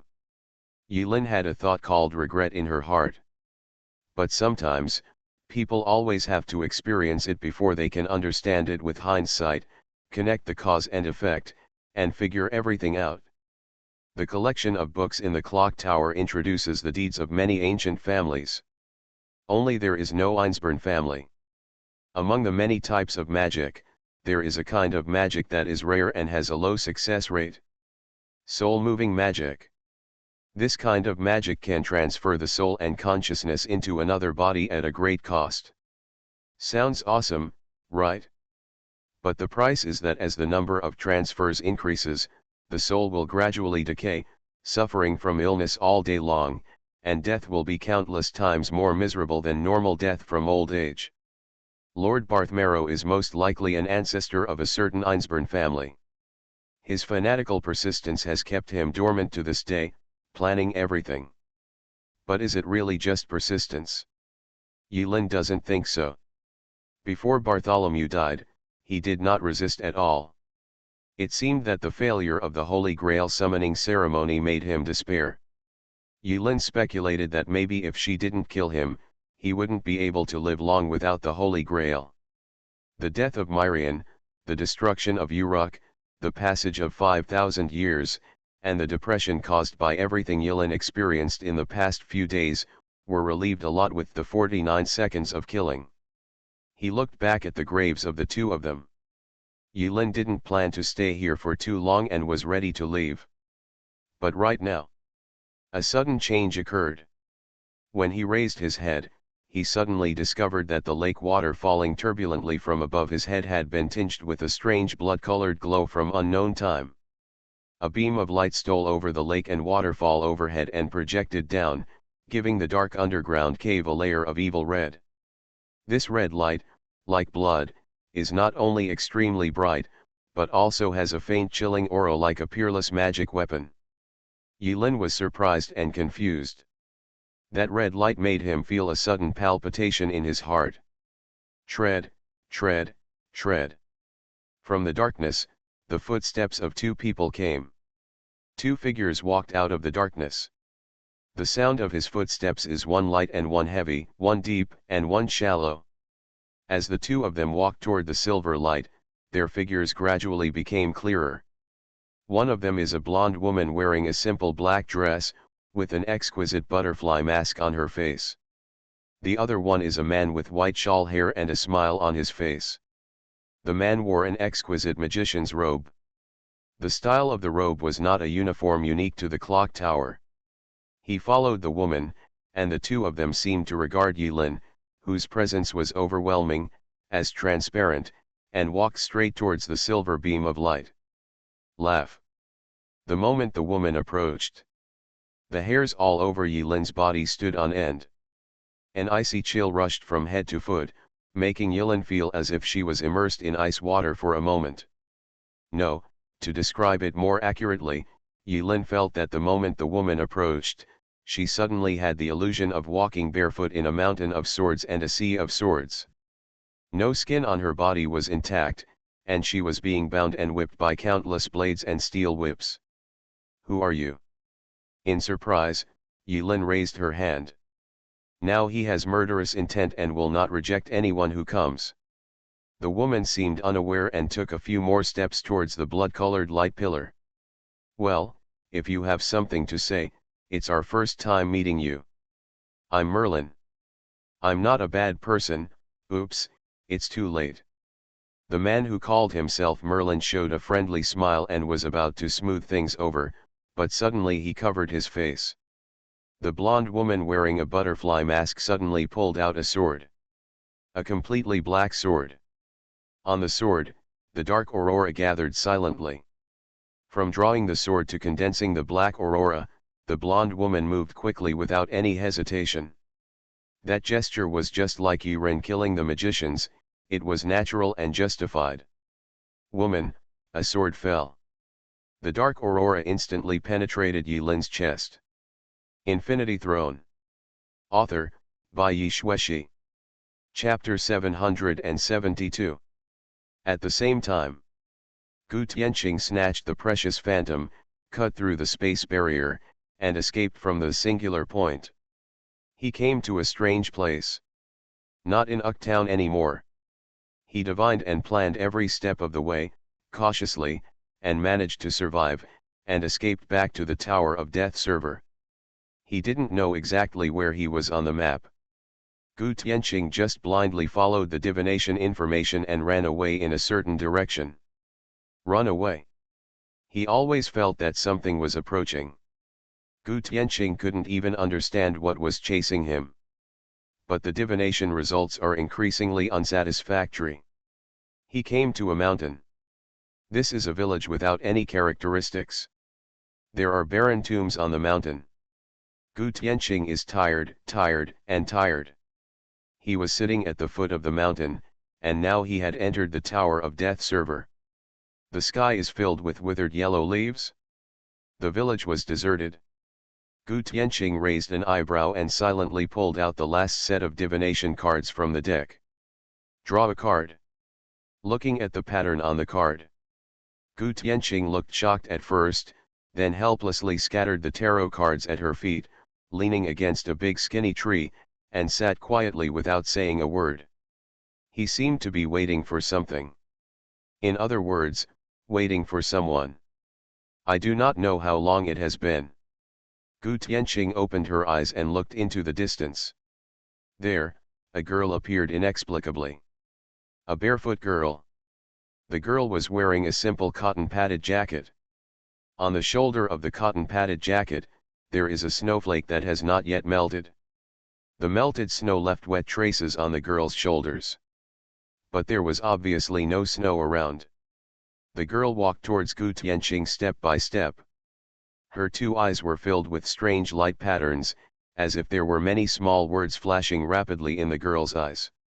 Gu Tianqing looked at the girl and asked in surprise, "Are you the god of death?" The girl lowered her head, showing no expression on her face. Like a meticulous machine, she walked barefoot in front of Gu Tianqing and remained silent. The girl raised her right hand. The space between her palms twisted and fluctuated, and the twisted space formed the shape of a dagger. Freya. Gu Tianqing waved his hand, and countless spikes fell from the sky towards the girl. He won't sit still and wait for death. But those invincible and indestructible spikes disappeared strangely when they landed on the girl. There was no energy fluctuation or any special effects. It simply disappeared without leaving any trace. Gu Tianqing's expression was slightly startled. The girl raised her right hand, and there seemed to be a knife there. Finally, Gu Tianqing smiled. At this moment, he understood and had an epiphany. No matter what he did, how long he struggled, or how far he ran, he could not avoid this death. He must die. He should have died in that singularity. But he escaped. It was precisely because she escaped from there that this strange woman came here to send herself to death again in her own way. Her behavior, her actions, were more like correcting a mistake than trying to kill Gu Tianqing.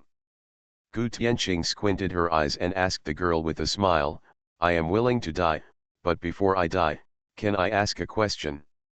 The girl nodded expressionlessly. "Who are you?" "Watchdogs."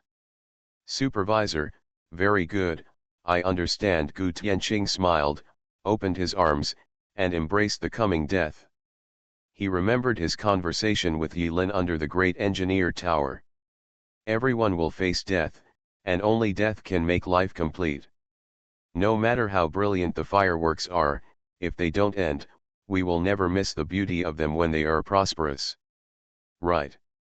If my death is unavoidable, I will open my arms and spend the last few seconds savoring the taste of death before I die. Believe me, this taste will definitely make you addicted. Now. Gu Tianqing smiled, savoring the taste of death.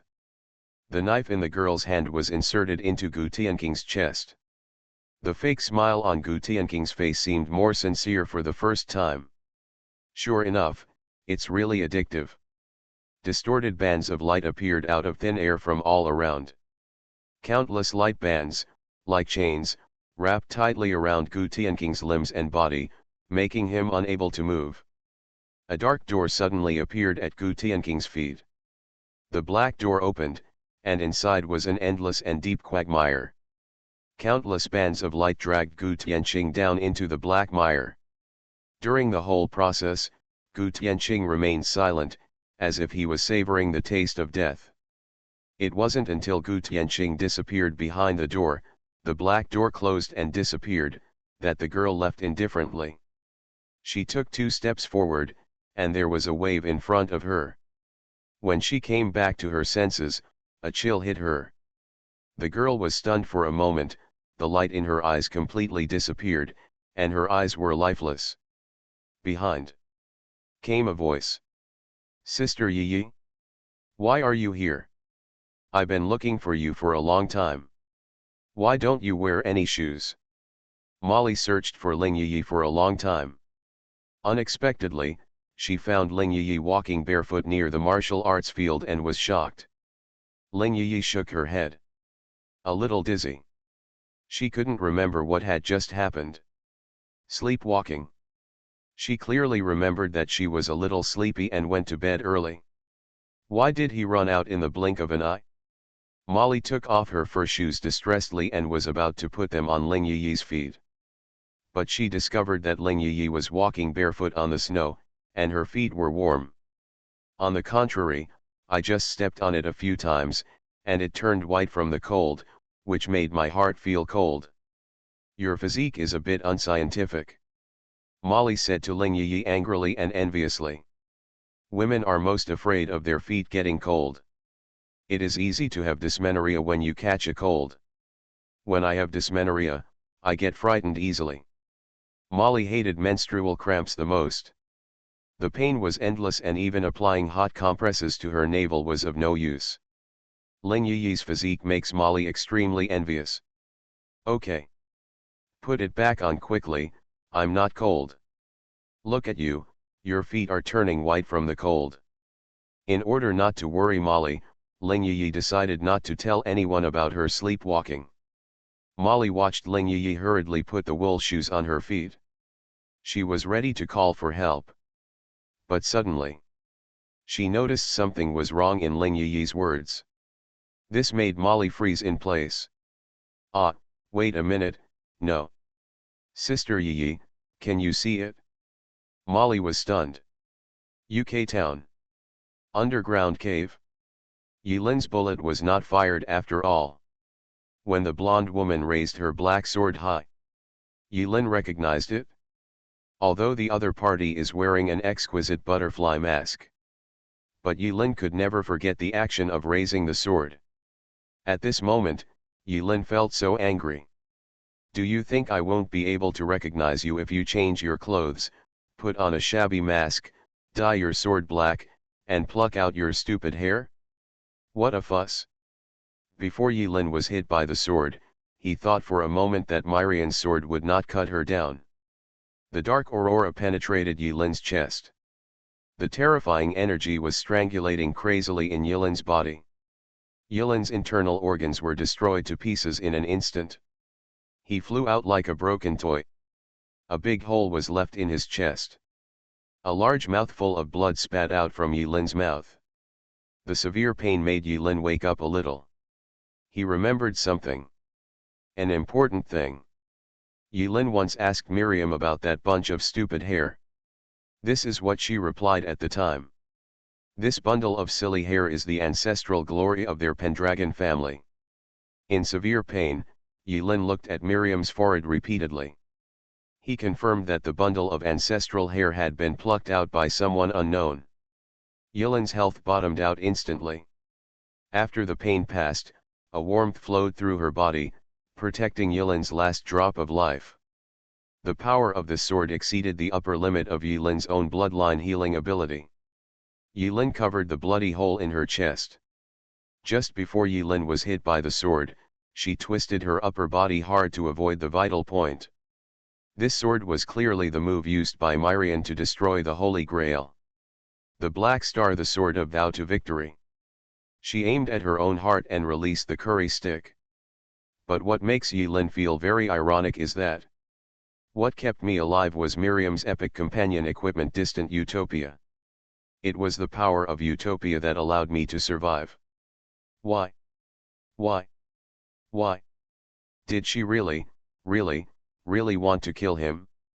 What happened before her eyes was beyond Yilin's understanding. He didn't understand how Myrian escaped from there alive and appeared in front of him in this posture and in this way. Miriam, who was wearing a butterfly mask, slashed Yilin half to death with a black curry stick and did not look at Yilin again. She walked into the bloody light pillar. In an instant, the sound of countless weapons clashing came from within the light pillar. A chilling air swept through the cave. Rumble. Beams of light are cast from above. The underground cavern is shaking. The cave is collapsing. And Miriam in the silver light pillar is undergoing amazing changes. Beams of red light quickly covered Miriam's body. The bloody light turned into substance in an instant, starting from Miriam's feet and covering upwards, forming an exquisite full coverage red and black armor. The blood armor covered Myrian's whole body from bottom to top. Finally, when the blood armor was about to cover Myrian's face, Myrian in the blood-colored light pillar finally set her sights on Yilin again. She slowly raised the ominous black sword in her hand. Look at this gesture. Myrian's figure at this moment overlapped silently with a figure that was extremely disgusting in Yilin's memory. Turn out to be. What are you doing standing still? Let's go. When Yilin was surprised, a familiar voice appeared behind him. Along with the sound, there was a teleportation circle and a hand. That hand suddenly pulled Yulin, who was in a daze, into the circle. In the blink of an eye, Yulin disappeared from the collapsing underground cave. Miriam, no, the knight covered in red and black armor slashed out a black aurora with a sword, shooting straight into the sky. Such a horrific scene can be seen from above the town of UK. From the bottom of the lake, a black light suddenly rushed into the sky. The black light turned into a large sword hundreds of meters long and fell to the ground. The big black sword shattered everything on the ground. A strong vibration, like a natural disaster. After the violent earthquake, the water in the lake had long evaporated. From the lake pit, there was a sword mark more than 10 meters wide, which spread to the other end of the mountain, dividing the ancient UK basin into two. At the same time, American continent. Tower of Conquest Zone server. Inca Holy Empire. 12 temples. This is the territory of the fourth guild in the world, the Temple of the Gods. A silver beam of light fell from the sky and landed in the main hall. A tall man in a cloak took off his cloak and walked into the pillar of light with a smile in a deserted place. This man had red hair that was swaying like a flame. In the red light pillar, the red-haired man bathed in light made a cheerful voice. Finally, the red-haired man opened his eyes again. He put on a silver armor. In the hall, all the metals turned into soft weapons, tearing everything apart. African continent. Tower of Famine server. Within an ancient tribe. A tall bonfire burned inside. A group of black people covered in animal skins were dancing, singing, and having dinner together. Sudden. A green beam of light fell from the sky. Everyone at the dinner party knelt on the ground when the light beam fell, thinking that it was a manifestation of the gods. Hoo. A dark-skinned man, naked and unrestrained, stepped into the tribe. He looked at his compatriots kneeling on the ground and sneered disdainfully. He jumped up high, crushed ahead with one foot, and easily broke into the green light pillar. Others were angry. Where did this person come from?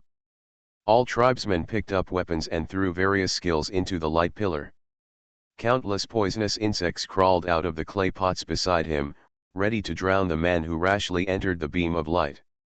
In the green beam of light, strips of green light formed a dark green armor on the man's body. He opened his eyes, and a strange green aura swept through the tribe. In the blink of an eye, everyone in the tribe screamed in pain as their flesh began to rot. This place has become a purgatory on earth. Also at the same time, Gutianking's resting place. A young man came here humming a song and stepping on time. Beside the young man was a woman with a crazy expression. Assuming that Li Erpang, Yulin, and other people who had participated in that incident in Itai City would definitely recognize this crazy-looking woman when they came here. Sheng Chunro. A jet-black beam of light fell on the village. That place was exactly where Gu Tianqing was stabbed to death not long ago. The young man smiled and said to Sheng Chunro, "Everyone will face death. Only death can make life complete." Sheng Chunro looked at the young man with envy. "I really want to die too. There is a chance, so my life becomes complete because of it, doesn't it?" The young man smiled and stepped into the black beam of light. At the same time, the four corners of the world. 4 beams of light fell respectively. 4 people who knew each other or didn't know each other stepped into the light pillar almost at the same time. They put on their armor and walked out of the light pillar. At this moment, they were reborn and became knights. The beam of light disappeared. The young man was wearing pure black armor, and there was a gray aura surrounding him. From within the full-face visor, the young man let out a weird laugh. "Hoo ho ho, it's starting." The young man raised his head, and until the light column disappeared, he looked up at the sky, as if waiting. 1 minute, 2 minutes, 5 minutes. 5 minutes passed and everything calmed down. Huh? There seems to be something wrong with the process. It started, but it didn't quite start. The young man wearing black armor slowly raised a question mark into the sky. Who else is missing? Infinity Throne. Author, by Yi Shueshi. Chapter 773. Inside the Snow Mountain Station. A peaceful and warm atmosphere. Because this station involves confidentiality, the people in the station today are still the same group as before. Later, almost all of the new recruits recruited by Tiankai Guild were placed in the Hating City garrison. The world's largest super guild with 2 stations is so willful. Many people are busy working on infrastructure construction. While busy, they chatted casually. Have you noticed that avalanches are always happening around the station recently? We've discovered it, but so what? We are in a station that can't be blasted by cannons, so why are we afraid of a mere avalanche? No, I mean, isn't the president not here? Where did the avalanche come from? Bah, what evil intentions are you hiding? How dare you associate the president with Xue Beng? Shouldn't it be? You should, but you shouldn't say it. What if the president hears it? Ahem, cough, that makes sense. SHHH, the president is quite generous. He shouldn't care about such a trivial matter. The member of the Shen's army who said this looked around cautiously, for fear of that one appearing from behind. An elusive president, and patted him on the shoulder with a smile. Thinking about it this way, it's a bit weird. The president did not show up. They were all relieved. But I don't dare to gossip anymore. Oh, by the way, I heard that Mr. Mo recently took our president's daughter out to practice boxing all day long. Do you think the avalanche has something to do with Mr. Mo? Mr. Mo. The 2 people who were chatting about gossip looked at each other and felt that these remarks were a bit ridiculous. They laughed at each other and said at the same time, ha ha ha, how is that possible? While chatting, the 2 put on yellow-orange workers' hats, stepped over the warning signs of safe construction, no boxes on the ground, wealth depends on fate, life and death are determined by fate, and entered the construction site. Outside the station, Oda Mai walked out holding 2 knives. She was deaf to anything else. In addition to the sword, there is also Yilin. But Yilin is gone now. All she had left was the knife. Since breaking through the first level of power lock, she felt that she had made rapid progress in the path of the sword. She even faintly touched the edge of the agility lock. How to break through the agility lock, Oda Mai has no clue. She didn't want to ask anyone other than Yilin, so she could only bury her head and find something different to chop with. Originally, Oda Mai did a good job carving the words on the beach. The word death is written more neatly and neatly. But after cutting for a while, she realized that there was a bottleneck, and she would not make any progress if she continued cutting. She later heard that when Mo Rendi was young, he climbed to a snow-capped mountain and practiced boxing against it. Inspired by this incident, Oda Mai decided to chop down the snowy mountains to find some inspiration. On this day, as usual, she passed through the camouflage canopy and left the station without disturbing anyone. She came to a snow field. Not far away is a ravine and cliff. A little further away is a bare snow hill. There were many sharp knife marks left on the snowy hills. Originally, this snow hill was 56 meters high. Thanks to Oda's efforts, only 26 meters of the snow hill were left. She braved the wind and snow and sat quietly on the snow with her legs bent. The focus is on breathing. Oda Mai adjusted her breathing and sat in the wind and snow for a full hour. An hour later, Oda Mai stood up, assumed a standard sword-taking posture, and was ready to take action. Just when Oda Mai was about to take action, in the sky, suddenly a teleportation circle appeared. A bloody figure suddenly appeared from the teleportation circle. Plop!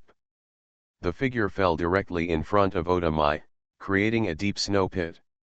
When Oda returned to the station carrying the seriously injured Yuren with one hand, everyone celebrated. No, the station was violently shaken. Everyone was alarmed.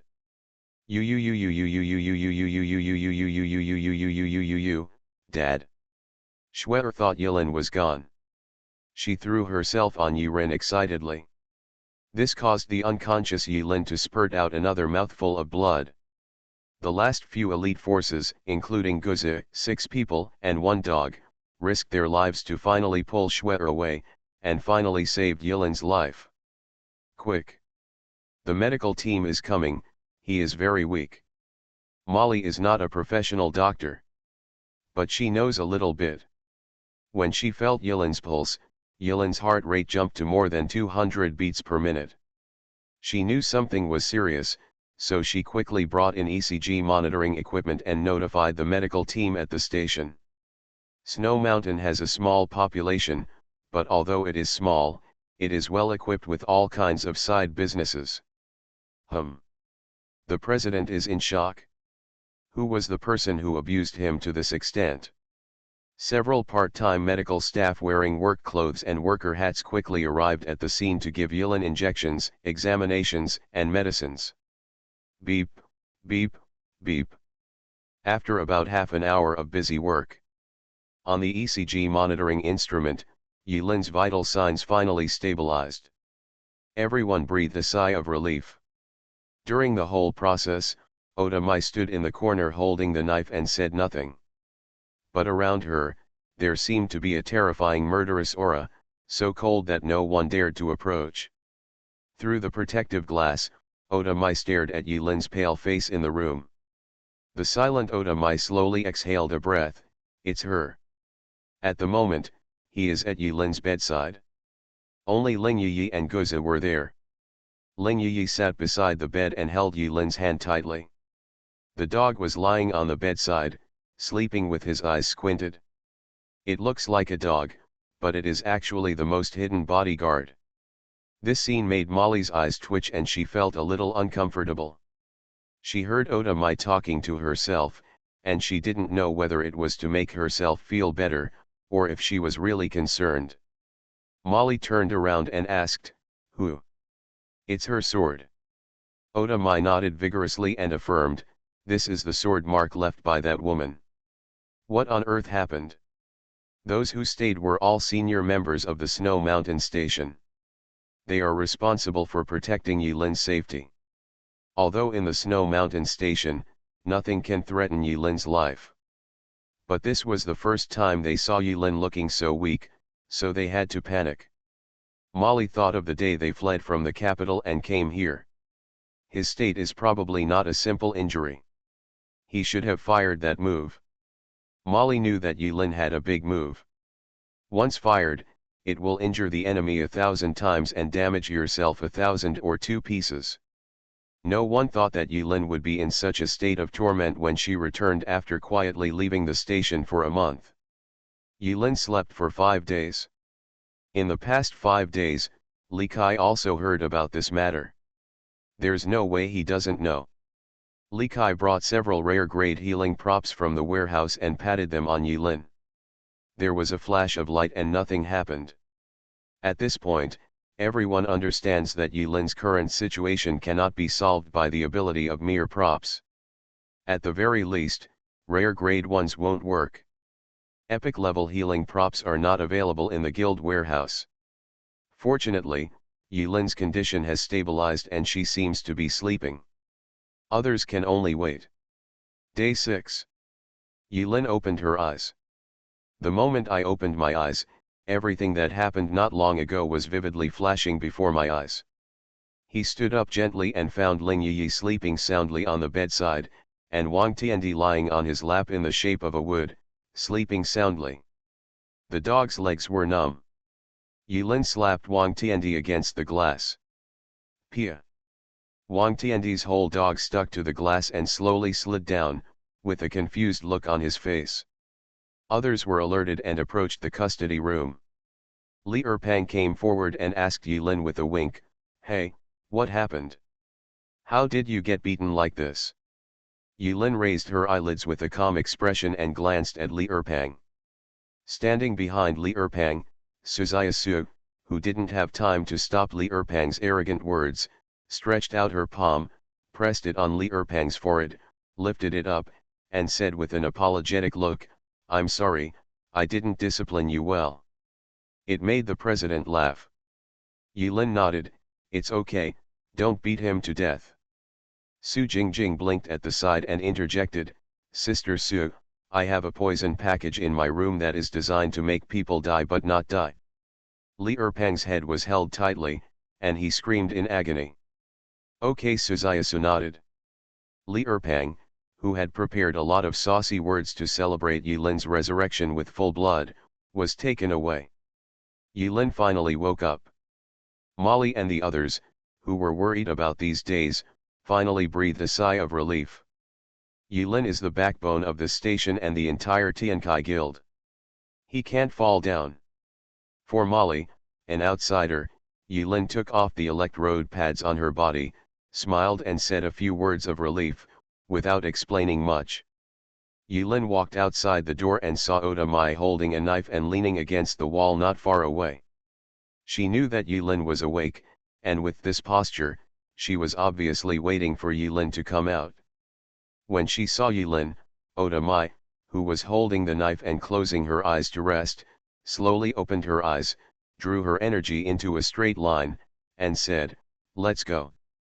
Yilin was stunned when he heard this. "What? Go and chop her to death?" Yilin felt another twitch in her chest. Unexpectedly, Mako Oda recognized the murder of Miriam based on the wound on his chest. "I have to say, this is also a kind of talent." But Yilin didn't say much, just shook her head and said calmly, "She is dead." Upon hearing this, Oda Mai's murderous intention immediately disappeared without a trace. Yilin swiped her finger down and opened the friends list. Everyone else is still there. Only Gu Tianking's name has gone dark and gone offline forever. Gu Tianking's death made Yilin feel a little unreal. That old sinister thief was so sinister, how could he die in that place? Yilin sighed softly. She said she was sad, but actually she wasn't too sad, just a little bit sad.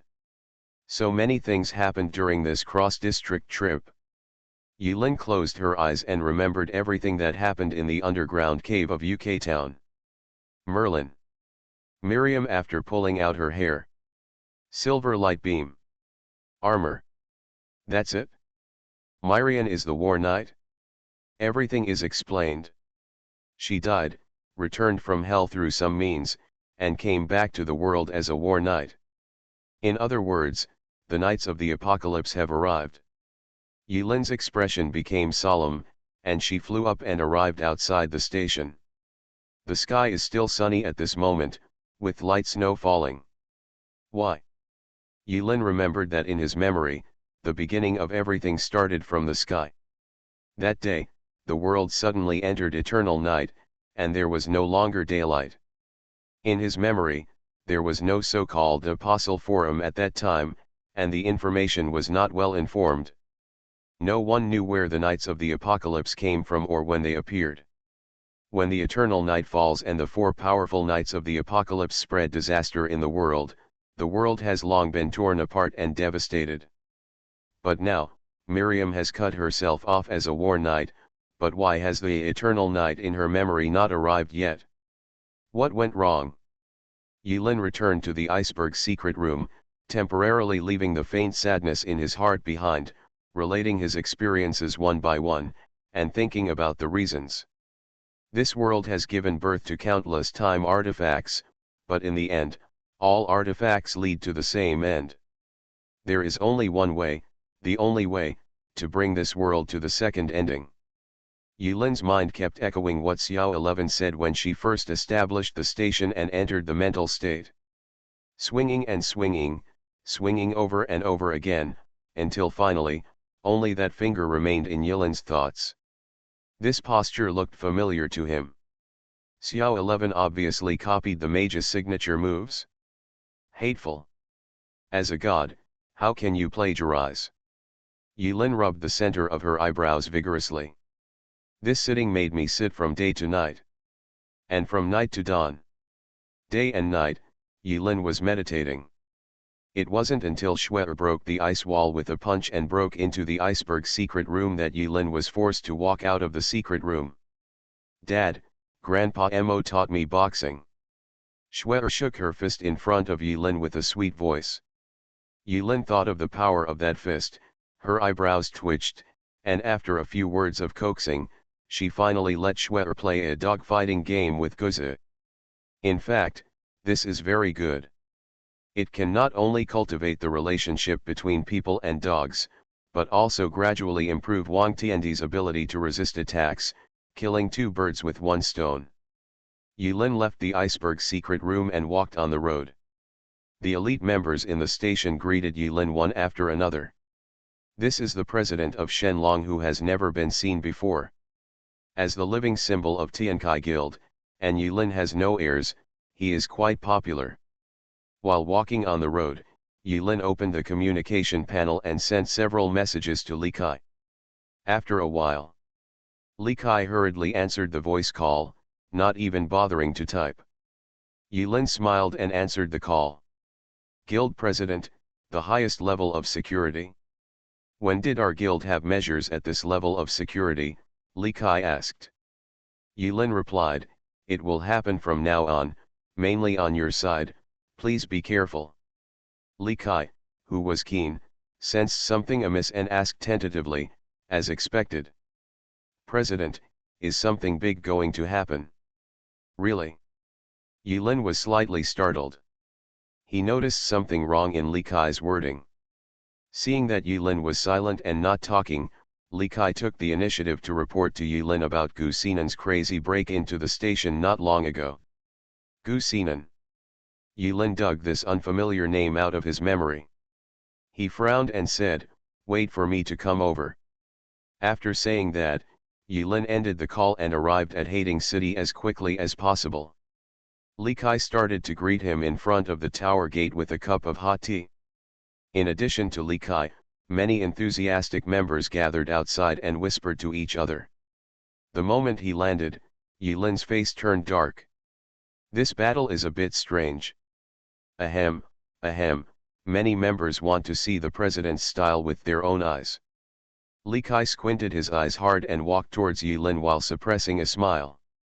Yilin immediately straightened her back, put her hands behind her back, and said calmly, "Take me to see Gu Xinan." "Yes, President." Surrounded by everyone, Yilin entered the great engineer tower. Now, after this period of development, there are more and more people in Tiankai Guild. In the huge yard, there are many people playing, competing in harmony, and having picnics under the statue of the brave man and the dog. The atmosphere is enjoyable. After Yilin and Li Kai evacuated the onlookers, they arrived at the 44th floor of the Great Engineer Tower. This place was transformed by Li Kai into a prison for holding prisoners. On the transparent light film, the symbols of no pass are densely floating. Inside the light film is a completely enclosed room. All four walls are white. The walls were covered with crooked words written in blood. Those words are all written in blood. All the words form the same sentence. The apocalypse is coming. It's a new month, please subscribe, please vote. You are listening to Novels at Bless Up channel. Wish you happiness and luck. Please subscribe to receive new novels. How do you feel about this novel? Please like and leave a comment. Infinity Throne. Author, by Yi Shueshi. Chapter 774. On the 44th floor of the Great Engineer Tower. In this huge prison, there are only people in one room. It was equivalent to holding Gu Xinan in the entire prison. At this moment, Gu Xinan was wearing dirty clothes, her 10 fingers were covered in blood, and her nails were pitted. She apparently bit her finger and wrote the words on the wall with her own blood. The two looked at each other in silence. After a while, Yilin looked serious, patted Li Kai on the shoulder, and said in a deep voice, "Open it." Li Kai thought Yilin had some special instructions. Unexpectedly, Yilin said, "Does your wife know if you do this?" Puff. Lee took a sip of precious limited edition black tea, and it all sprayed on the light film, and even triggered the alarm. Just kidding, don't get excited. Yulin used her authority as president to enter the light film. Behind Yulin, Li Keixin was still frightened, wiping the corners of his mouth and trying to maintain his original composure. Don't make this joke of yours, a lot of people will die. Yulin couldn't care less about how many tons of psychic damage this little joke had brought to Li Kai. He knelt down in front of Gu Xinan. Gu Xinan raised his head blankly and suddenly grinned. The apocalypse is coming, the apocalypse is coming, the apocalypse is coming. Okay, this kid is stupid. Yulin sighed softly. She originally wanted to use the mind needle method to pierce her mind into Gu Xinan's consciousness to see if she could cure the other party simply and crudely. But he suddenly thought of someone else, so Yulin gave up his bold idea. Has she always been like this? Yes, she can't communicate, and she has serious violent tendencies. Most people can't really control her, so I can only temporarily lock her up here. Except for her slightly weird behavior, there is no other discovery. Something else special. Yulin nodded. I'll let an expert take a look later. Expert? Li Kai looked slightly stunned and opened his eyes slightly. You mean Hu Sandeo? That's right, Yulin said matter-of-factly. Zhao Yulong is still fond of old friendships. If you ask someone to borrow someone seriously, he shouldn't refuse. Is that what you call the 8 classics of truth? Li Keixin suddenly ran past tens of thousands of wild grass and mud horses. Not long ago, he received information from the capital through his own channels and learned the whole process of Yulin poaching Ou Lele. I thought that the Yusi family had offended Yulin, and their ancestors were really in trouble. Li Kai was once again secretly glad that he was in the right camp. After leaving the prison on the 44th floor, Li Kai took the opportunity to chat about what happened during the time Yulin left the district server. From within the guild to outside the guild. Li Kai focused on the trivial matters within the guild, not to mention the good aspects, which would naturally make everyone happy. Li Kai explained the bad points. Although Yulin is not as good as Li Kai in terms of internal affairs management experience, Yulin's vision of the truth and future trends of the world is more than a little bit ahead of Li Kai's. There is a gap in structure and realm between them. After a simple journey, Yulin quickly made reasonable adjustments to the guild's next development policy. In this regard, Li Kai nodded secretly and did not raise any objection. In addition, Li Kai talked about several things outside the guild, which caught Yulin's attention. The first is that while Yulin left the zone server, the wishing pool happened to have another Krypton Gold event. The essence of Krypton Gold, old rules, and guild resident token. Because the Apocalypse Guild already had 2 stations, Li Kai didn't fight for it. He just let the members with higher luck in the guild try a few shots. The rest could only watch other guilds silently, thus causing a bloody storm. In the end, no one knows who will get the 2 guild tokens. This wishing pool probability up event is worldwide, not just for the Tower of Death server. Therefore, it is very possible that these 2 guild resident tokens fell into other district servers. In fact, it's not that Li Kai doesn't want to use Krypton, but that he can't move. Really drained. In this station, money was demanded everywhere, and he also felt heavy pressure. If Lao Pan hadn't been mentally abnormal and uncontrollable, he might have put all his chips on Lao Pan. However, during the 7 days when the wishing pool was active, Li Kai specially sent people to keep a close eye on Pan Zhenji. See if he will suddenly pull out a resident token and put it in his mouth to chew on it. Once he finds it, grab it immediately without hesitation. 2 stations are enough for the time being. Yulin heard this and did not react much, nor did he mind. The number of stations is not important, raising the level of the station is the top priority. Moreover, next, there will be internal fighting among you humans. It's not the main theme, and you shouldn't put too much energy into internal friction. You, humans. Li Kai noticed something was wrong in Yi Lin's words, but he didn't ask in detail and nodded to express his understanding. And this is also a signal.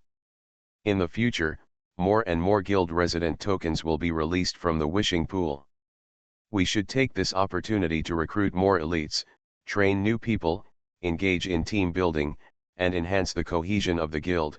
Oh, you know these better than me, but I am too talkative. As she said that, Yi Lin suddenly remembered Li Kai's identity before he became the vice president. Li Kai smiled calmly, sipped the black tea, and said in a low-key and modest manner, "The president is so complimentary, I understand a little, I understand a little. The way of being an official is so simple and unpretentious." After talking about internal affairs, Li Kai began to talk about several guilds recently and planned to hold social activities with the Apocalypse Guild. On the surface it is a friendship, but in fact it is a show of goodwill. Now that the world is experiencing internal strife, many small guilds are beginning to look for backers. The Apocalypse Guild, which is often on the hot searches, is just a big deal on the surface. If you don't embrace it, you won't embrace it? Regarding this matter, the two held the same opinion. Apocalypse Guild currently has many enemies in the capital. After all, Yi Lin killed Emperor Zhu Chong with one shot and slapped Yu Lixin on the face, several times. This hatred cannot be eliminated easily. Disappearing grudges with a smile is a plot in a movie, but in reality it is outrageous. Therefore, regarding the overtures of goodwill from other small guilds, both Li Kai and Yi Lin felt that they should first deceive them and give them some sweetness, and there was no need to reject them all. However, among the small guilds that showed goodwill, there was one guild that was a bit troublesome. Linglong Family. A women's guild with a serious imbalance in the ratio of men to women, and more than 90% of its members are young and beautiful beauties. The president of this guild is named Luo Dehung. 10 years ago, Luo Dehung was also a smash star of San 11. Now if you search on the internet, you can find many anecdotes about Luo Dehung back then. After fading out of the entertainment industry, Luo Dehung became a gold medal agent and trained many popular actresses. Now, she has become the president of the Linglong Family Guild, holding countless beauties under her hands. It sounded wonderful, but once Yi Lin got to know it a little bit, he could already guess where the trouble Li Kai was talking about came from. Have the beauties from the Linglong family had some personal contact with our people? Yi Ren used the word contact. Li Kai smiled bitterly and said, "In principle, we do not restrict the private lives of our members. Except for their relationship between men and women, as long as they do not expose the core secrets of our guild, we will not interfere. But at present, it seems that they also know how to handle it and have not stepped on it. Our bottom line is that they have many girls who are in love with our peripheral members, and they are fair and above board." Yi Lin lowered his head and pondered for a moment, then put forward his own idea: simply ask our people to give back some death points or props after every date. We don't owe any favors. When Li Kai heard this, Yi Lin's brain circuit made the descendants of Li Tang widen their eyes and scream, "Isn't this just prostitution?" Yi Lin shook his head, "At least it wasn't for nothing." Hiss. Li Kai took a breath first, and then thought to himself, "Oh shit, it seems to be possible," so he nodded, "I think about it." "Ha," Yi Lin chuckled, "men conquer the world by force, and women conquer men. It doesn't sound wrong. The other party should also be smart people. At present, you and I are still the leaders of the Apocalypse Guild. As long as you and I don't get caught." Yi Lin winked at Li Kai, half jokingly and half seriously. Li Kai nodded seriously, life is important, Madame Saigao." The two looked at each other and laughed. Out of trust in Li Kai, Yi Lin handed over the matter of guild friendship to Li Kai. In the end, Yi Lin still didn't say anything about the Knights of the Apocalypse. No matter what happens next, it will never go wrong to increase the strength of the guild. To cope with all changes by remaining unchanged, When the soldiers come, they will block it, and when the water comes, the earth covers it. Gu Xinan has always given Yilin a strange feeling. She has extraordinary intuition and an innate ability that is almost precognitive. But was that really precognition? Or does she inadvertently, like Yilin, have memories of another time and space? The difference from Yilin is that Yilin has a complete time artifact memory, while Gu Xinan's time artifact memory is incomplete. Are these incomplete memories driving her crazy? It is possible. The 4 words "apocalypse is coming" that filled the room echoed Yilin's experience in the Tower of War server. Yilin walked out of the Great Engineer Tower while thinking. At the Hating City station, before Yilin was about to leave, she ran into Su Xiong. "Xiao Yi, ahem, President, are you here to visit Captain Gu?" Su Xiong currently serves as the captain of the police team, and he also receives a large amount of DP as salary every month, which makes him live a very comfortable life. He seemed to be guarding Yiren at the door. As soon as Yiren came out, he greeted her. The two of them were chatting by the door. The other members watched eagerly from a distance as Su Xiong and Yilin talked and laughed, and suddenly there was something extra in their eyes when they looked at Su Xiong. "Lao Su, who among us follows whom? There is no need to be restrained in private."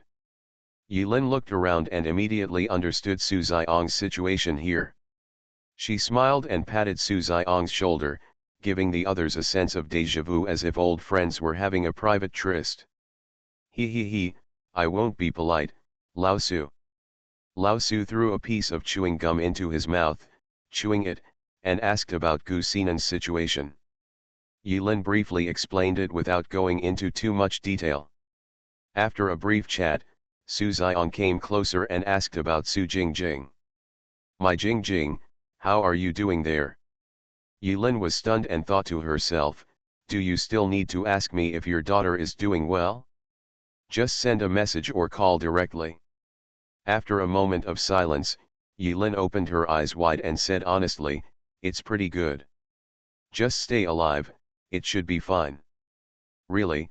Su Xiong covered his chest with a heartbroken expression on his face, "but I heard someone say that Jingjing has been very close to a sleazy and dishonest past star recently. That person, my child, and I can tell at a glance that he is not a serious person. Can you help to persuade him when you go back? You have to be careful when looking for a partner. I, Lao Su, have been raising good cabbage for more than 20 years, but I can't let my coward spoil the piggy. Got it?" Yilin was happy when she heard it. Out of breath? Immoral? A has-been star? A slutty piggy? It seems that everyone's evaluation of Li Chang'e is surprisingly consistent. Yilin really doesn't know about this matter. Did the scandal between Su Jingjing and Li Chang'e reach Su Xiong's ears? This is indeed a matter.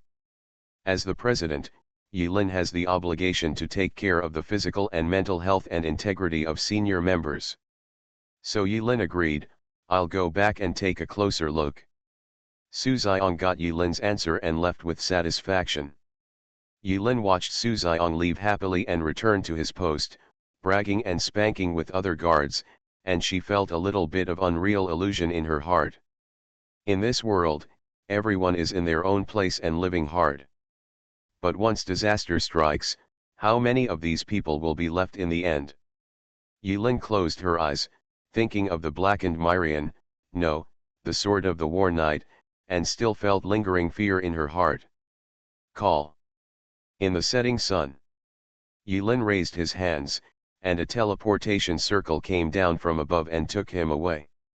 He came to the capital again. This time, Yilin still greeted Zhao Yulong in advance. This time it was more direct, without any detours. Yilin said simply and neatly, "I'm here to borrow someone." Zhao Yulong did not dare to make a big move this time and find a group of people to surround Yilin. "That's no use," the ancients said, "when you can't refuse, just lie down and enjoy it." So Zhao Yulong lay down. After Oyu Lele was poached, he secretly asked Oyu Lele how he was doing. Unexpectedly, Lele didn't reply at all at first, but then he was so annoyed that he stopped talking and said directly, "Brother Zhao, I'm fine, I'm wonderful, I'm picking up girls, can you please stop being shocked? It's uncomfortable. Picking up girls. When you go to Tiankai Guild, you also get the benefits of being assigned a daughter-in-law." Zhao Yulong was completely shocked at that time.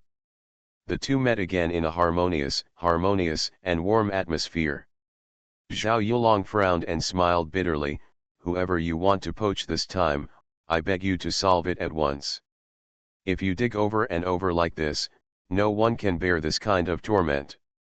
Yilin smiled and said, "It's really not poaching this time. There is a patient in Hading City who needs to borrow Husandeo's medical skills." "Really?" Zhao Yulong asked with a suspicious expression. Yilin replied affirmatively, "It's true." Zhao Yulong still didn't believe it. "Can you pay it back?" Yilin stared with sincere eyes, "Then you must pay it back. As for whether Husandeo himself is willing to go back, that's another matter. Yilin never imposes anything on others." Seeing that Yilin agreed readily, Zhao Yulong finally reluctantly believed it. Husandeo, led by Yilin, came to Hading City depressed. After leaving Husandeo behind, Yilin warned Li Kai a few words and left in a hurry. In the eyes of other guild members, Yilin looks like a model worker president. Yilin doesn't have to worry about Li Kai and Husandeo not getting along. The two have known each other for a long time, and they are not strangers. They are just in different camps now, so there is no need to be so stiff. Just think of it as a normal reunion of old friends. After returning to the Snow Mountain station, Yilin was not idle. Time flies, and a week has passed. After he asked Molly to learn about the current construction progress inside the station, he was ready to take over, recruited a group of people, and began to build it according to his own ideas. The water tower has been built, and many people are out carrying ice cubes to reserve fresh water. By the way, some people who didn't know the truth made Lao Pan squat in the ice field and use the scene destruction effect of Lao Pan's epic prop to smash the ice cubes. Later, he was stopped by Yilin, an insider. All in all, the nuclear reactor serves as the station's power supply and energy source. Once the nuclear power generation is operational, the Snow Mountain station will no longer have to worry about daily energy. It will be brightly lit day and night, and it will become the most dazzling city that never sleeps on the snow field. It has enough power and is so arrogant. Of course, Yilin won't be so high profile. In addition, there are two pieces of good news. What surprised Yilin the most was that after the seeds of the forbidden fruit of wisdom were planted in the greenhouse that Li Shizhen was responsible for, they actually sprouted. It finally sprouted. When Yilin heard the news, she was so excited that she swatted the dog away from her feet. Well, it happened to be in Schwer's hand. He quickly came to the greenhouse. Sure enough, in the carefully cultivated potted plant, a stubborn green emerged from the originally bare mound of soil. And in that small bud, there is a bunch of tiny golden silk threads, passing through the spores and extending to the tips of the young leaves. Awesome! Although Li Shizhen said shyly, being able to germinate is just the beginning. Whether the seeds can survive and bear fruit in the end depends on subsequent cultivation. But Yilin still praised Li Shizhen without hesitation and gave Li Shizhen a thumbs up. He famously said that if you need anything, you can ask for it. As the president, he will try his best to satisfy her. Everything in the station seems to be developing in a good direction. Yilin almost spent the rest of the time at the construction site, underground. He brought a group of people with special skills, including auto mechanics, excavators, and civil engineering doctors, who were busy day and night, digging holes under the station and busy with construction. Infinity Throne. Author, by Yi Shueshi. Chapter 775. In the Snow Mountain Station. Yilin's unusual diligence was recognized by everyone. This is the president personally working on the construction site. Which guild can have such a hard-working president? For a time, Yilin's reputation as model worker Lin spread far and wide, reaching everyone's ears. The spot where Yilin dug the hole attracted hundreds of members to watch. The 50th point. This is already the 23rd day since Yilin joined the construction team. He wiped the sweat from his forehead and crawled out of the cave in disgrace. He casually took out a scrawled drawing from the storage space and marked a conspicuous X on one of the points. What the hell are you doing? Digging for gold. Molly was among the onlookers. She knew Yilin couldn't be that diligent.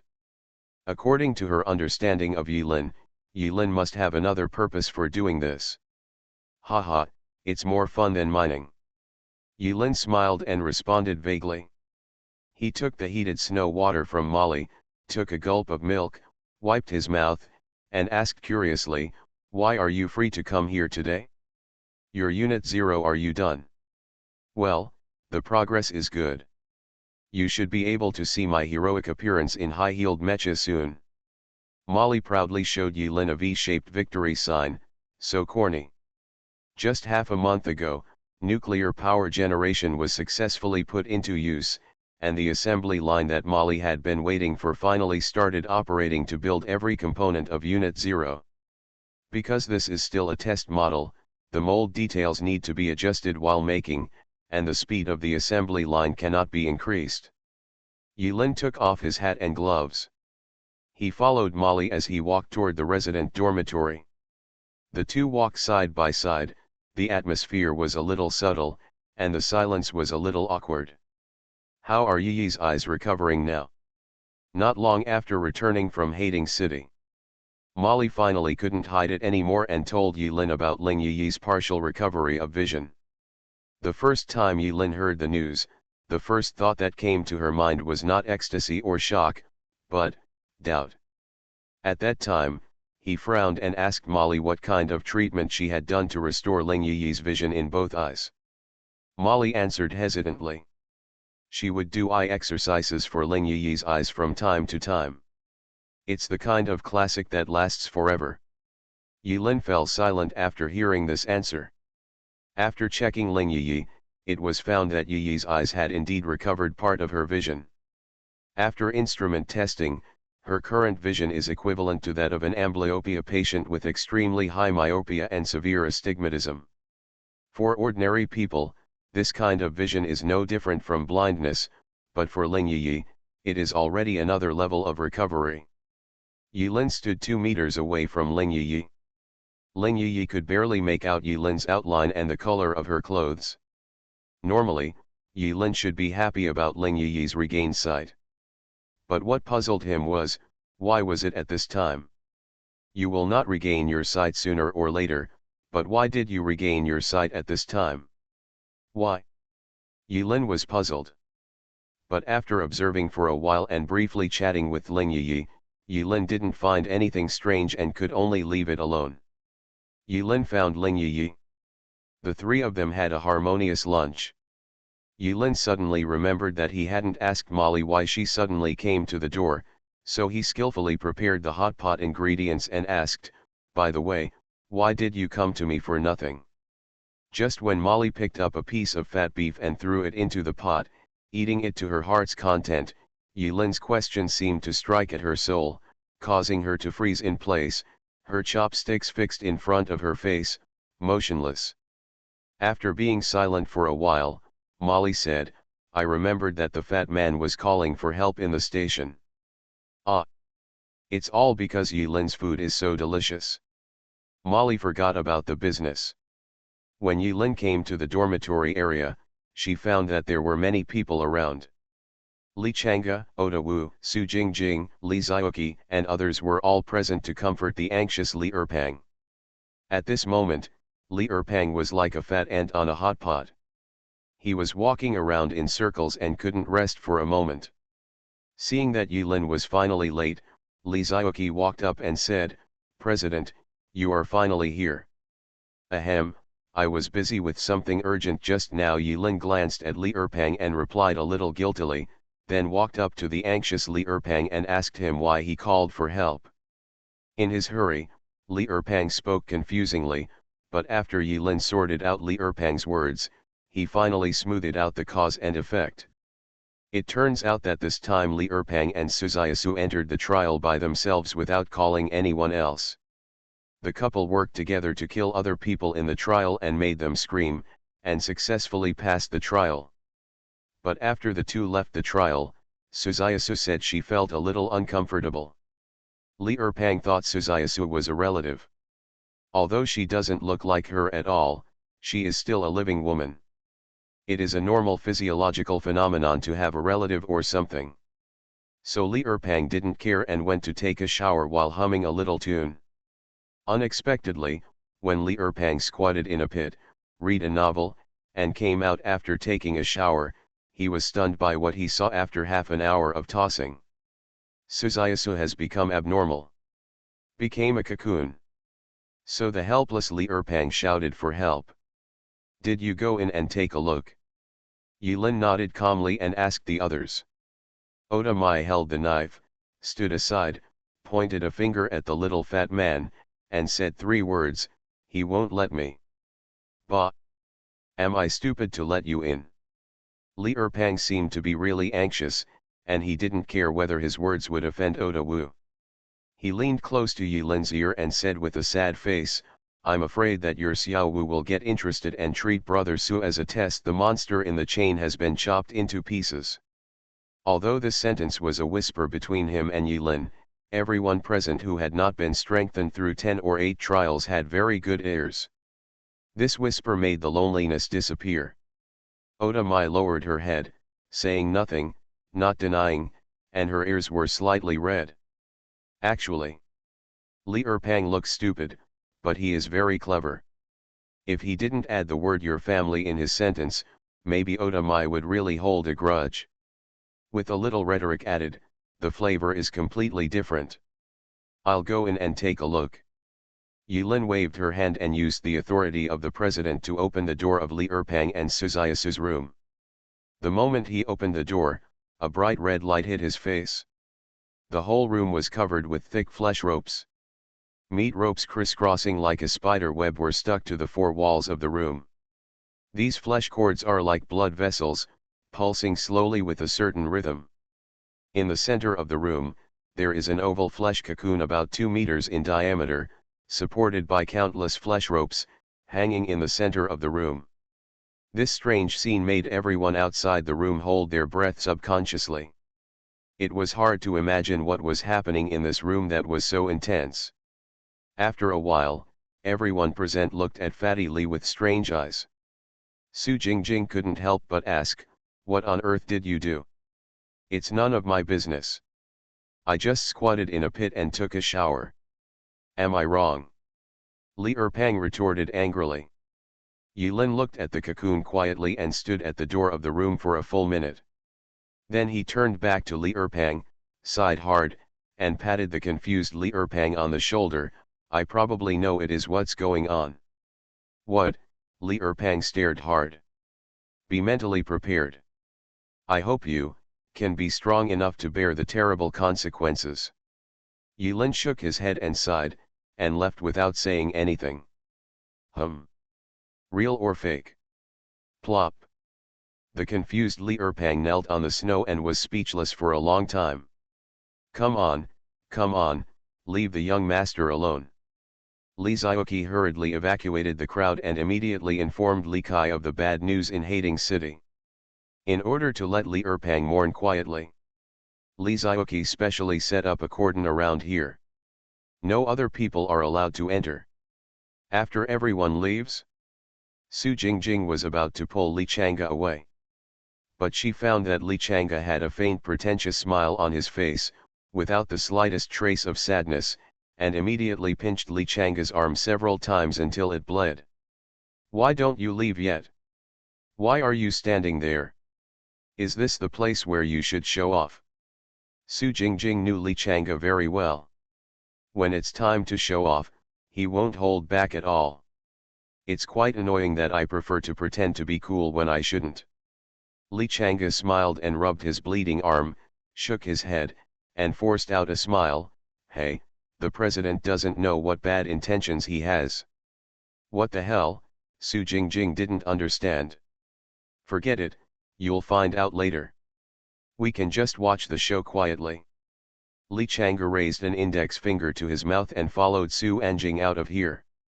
After a while, the Li family couple spent a certain amount of crystals and arrived at the Snow Mountain station through the preset teleportation array. I'm fat. Seeing Li Erpang's heartbroken look, Mrs. Li cried out sadly and ran forward to comfort her good son without saying a word. Li Kai looked at the cocoon in the room from a distance, frowned, and found Yilin in the station without saying a word. Before Li Kai could speak, Yilin took the initiative and asked, "How did the investigation go when I asked you to investigate it?" Li Kai was stunned when he heard this. He didn't expect that when Yilin opened her mouth, she was not talking about Suzayasu, but that matter. After a moment of silence, Li Kai replied, "As the president surmised, I spread the intelligence network and got reliable information. Almost in during the same time period that the president mentioned, there were visions of heavenly descending in 4 places, the southern border of our country, Africa, the Inca Empire, and southwestern Europe." As Li Kai spoke, he glanced at Yilin, who had a calm expression, and continued, "Almost at the same time, 4 beams of light fell from the sky. But the duration of the vision was very short. Someone with good intentions went there to see the vision happen. Check it out. Europe, where the silver light pillar is located, the town of UK was attacked by some mysterious force. The entire basin was split into 2, with countless casualties. America, the unofficial residence of the Temple of the Gods, their president King Solomon mysteriously disappeared." Upon hearing this, Yilin interrupted Li Kai and asked, "King Solomon?" Li Kai nodded. "He is the former president of the Temple of the Gods Guild, and his full name is Thomson D. Solomon. Well, now, the Temple of the Gods is in chaos due to the disappearance of the president. According to unreliable sources, Thomson D. Solomon is offline in some people's friend list. What's the specific situation? Because it's too far away, I can't get more detailed information. But it's possible that he died in the trial." Yilin chuckled and said, "That's enough, continue. On the southern border of our country, where the black light pillar falls, there is an abandoned village. I specially sent people to investigate the site, but no useful information was found. Finally, the place where the African green light pillar fell was a branch of the mysterious Gwagwa tribe. It is said that before the light pillar fell, there were thousands of apostles there, many of whom were senior ones, but it was said that they were all dead. The state of death, it's very tragic. Because of this incident, the Gwagwa tribe's ranking fell out of the top 50 in the world overnight, which is quite tragic. Call." Yilin took a long breath and fell into silence. Li Kai hesitated to speak. The 2 of them were standing on the edge. Not far away, Li Pang and his mother and son were holding each other's arms and crying. They didn't know why they were crying. In this weird atmosphere, Li Kai finally couldn't help it anymore. "President, is there something you want to say?" Yilin glanced at Li Kai and half smiled. "What you actually want to ask is, am I hiding something important from you?" Yilin continued, "If it's this question, I can answer you, yes. I have a big secret. But you don't need to know the secret, and I won't harm you at this point." Yilin raised his eyebrows at first. He looked at the sunny sky on the snowy field, squinted his eyes, and gradually drifted away. "Maybe one day, I will become everyone's enemy. But no matter what, please remember that I must be on your side." Side. Li Kai speculated on the deep meaning of Yilin's words. As a senior politician, this is an essential skill. He tentatively asked, "President, do you want?" Li Kai made a strange gesture. Yilin didn't understand the meaning of Li Kai's gesture. But he understood what Li Kai meant. Yilin smiled and shook his head. I will tell you when your eyes are no longer limited to the battle between humans. Fine. Li Kai nodded helplessly. The feeling Yilin gave him became increasingly strange. To say it's strange doesn't seem accurate. It should be said that it is deeper. Not long ago, Li Kai could guess what Yilin was thinking. But since Yilin came back from the Tower of War server, Li Kai vaguely noticed that Yilin had some unknown thoughts in her heart. Unable to guess, understand, and argue, it was like being covered with a layer of hazy mist, making Li Kai taboo. In the end, Li Kai came to a conclusion that was not a conclusion. It seems that the president is getting better and better at showing off. After discussing the situation, Li Kai changed the topic. He looked at Mrs. Li, who was hugging his fat son and crying profusely, and was speechless. President, what on earth did you say to my stupid son to make him misunderstand like this? Yilin didn't answer. His original words are indeed a little misleading. But Yuren is not just a prank. He looked at the cocoon in the room and asked with a smile, so in your opinion, what does Suzayasu's situation look like? Breakthrough. Yes, a breakthrough. But why do you use this strange method? Yilin looked at Li Kai. I know that your Li family has always had difficulty in having children. In terms of the conditions for choosing a daughter-in-law, regardless of family background or appearance, as long as you have a good childbirth, that's all. But have you ever thought that if you don't mind, does Suzayasu herself mind? Li Kai was stunned for a moment, then lowered his head, not knowing how to respond. As far as I know, there is a way to break through on the power side, which is mutation. But most of this kind of mutation changes certain structures, organs, and forms of the body in order to achieve the effect of breaking through human limitations. But no matter how it is changed, it is different from without mentioning the most basic principle, that is, the apostle's own wish. Li Kai was silent. Yilin continued, some apostles want to fly, so when they break through, they grow a pair of wings. Some apostles want to become stronger, so they will evolve into a taller and stronger form. These are all apostles. The will to evolve itself. After Yilin finished speaking, he sighed softly, and after some preparation, he expressed his thoughts. Although she doesn't look like it, she is still a woman after all. She can't see it on the surface, but deep down she has always hated herself. This mentality finally allowed her to use this method to become her current form after meeting certain specific conditions. Li Kai opened his mouth. Yilin looked at the crying Li Erpang and said softly, so, she wants to break out of her cocoon and be reborn.